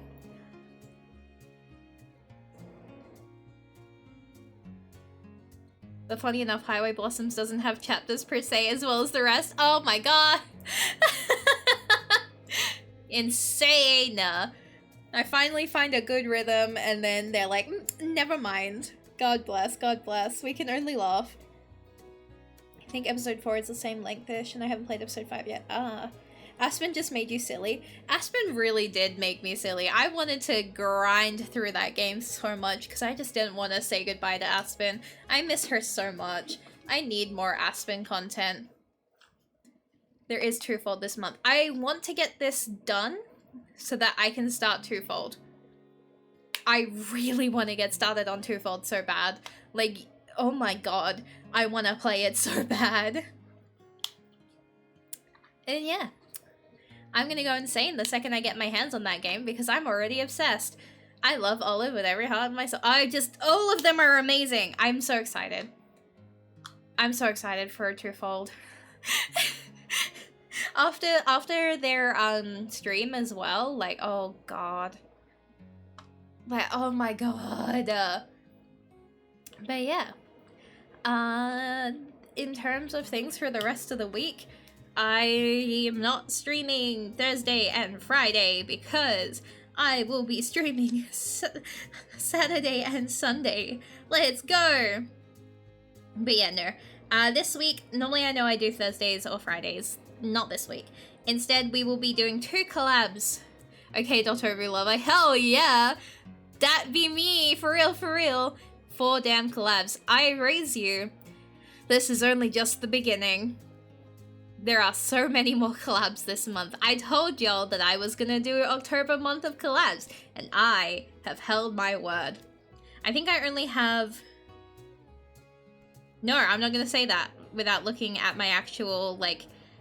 Nope, I'm not saying that without looking at my schedule for next week, because then I'm gonna say, oh, I only have, like, this amount, and then I'm gonna upset, like, somebody because I've forgotten that there's more. So I'm not gonna say it. I'm gonna pick my battles.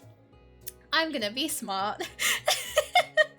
But we have things cooking, and I will say, at the end of the month, I will be collabing with my brother. A lot of y'all know that I have 9 as an art brother. We are finalizing the information so that we can collab together. I am also dragging Neki back. You will get Neki again. They don't have a choice. Real. I say that with so much love. I'm dragging Neki to play a game with me. Real, real, real, real. I went, Neki, picks up, you're coming with me. And I messaged my brother, I was like, hey, game with me. So I'm really excited. There are some amazing people.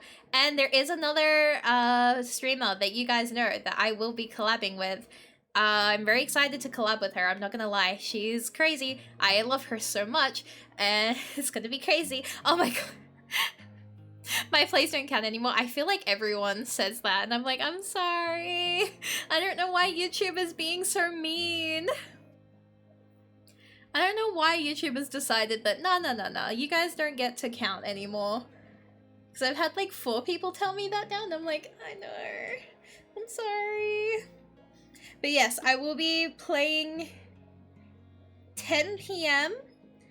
in my time zone, which is +8, or 10 a.m. EST, Red and Fred with Tomo. If you guys don't remember who Tomo was, Tomo is one of the people who were in the Red Panda collab. She was the one that I was non-stop bantering with. I miss her so much. I'm so excited. She suggested Bread and Fred, and I was like, oh, absolutely. Oh, so real. Don't worry, just gonna get a certain other person to chill Morgan. Oh my god. I'm still reeling that that happened. Like, I'm still in shock. Get out of here. So, I would never recover. Like, I would not recover from that. I would have to... Oh, Dot. I would die. If that ever... I cannot begin to express. Even if they liked or commented, I would combust. I would just be nothing but a flame. Just a tiny little kindling myself. Just a tiny little fire just struggling to exist. You would never hear from me again. That would be it. I would just not know how to process anything. I would sit there and I'd just go, okay. Okay. And that would be it. And then on Sunday at 9 a.m. my time, I mean, I saw Addie show up somewhere on Twitch earlier this week. That's okay. I don't think Addie will ever, like, find me. So I think I'm safe in that regard. But yeah, Sunday, 9 a.m. my time, which is 9 p.m. Saturday night for the people in the Americans time zone. Girl, she literally retweets and likes your post. Of course she'll find you. No, I'm coping. We'll be playing on 9 a.m. or 9 p.m. Saturday, Baldur's Gate 3 with Rai and Umber. I don't know to what degree, but it will be on Rai's channel specifically. Rai wants to make it a series, so my BG3 streams will probably not continue because I don't want to run mine and then a side one with like the group like simultaneously, because I'll end up confusing and we don't want that. So my personal run, I will no longer be streaming because I'll put it towards this one instead. The first one will be on Rise, but Rai did say that we're gonna jump it between channels, so it'll go from Rai probably to me to then Umber and so forth. But Rai wants to do the whole game on streams. I don't know what he's cooking, because like I'm currently playing a side story right now because I wanted to get a bit more of an idea of what I was feeling and like going through, and I'm 60 hours in on that save. So I don't know what he's cooking. I don't know how he thinks we're gonna get through it all on stream, but like good on him. Jesus. Oh hell yeah, ND. Do you know, funny story. So I have been a D&D DM since 2019. I started a Ruby D&D actually, with Rai and a couple of people, including Kaida, in 2020. And it's been 3 years of that campaign. It's on like a low-key hiatus because busy. But yeah, I for a really long time was stuck with Eternal DM curse, but now I get to be a player in a couple of games as well. It's so fucking nice. But yeah, so that's a fun thing. I actually have experience as a D&D like DM. DM? Yeah. Yeah. It's crazy. So yeah, maybe one day I'll do like a little one-shot on stream, just for the sillies, you know? I've always considered it. So maybe we'll make it happen. We have like an extensive list of like things that we can do for it. But yeah, I'm gonna end stream here for today. Let me just quickly check something. Let me see. Yeah. Alrighty, so we are going to end stream here for today. So you know what we say at the end of every stream. Stay safe, make good choices, everybody. Thank you so much for coming. Good night. Bye!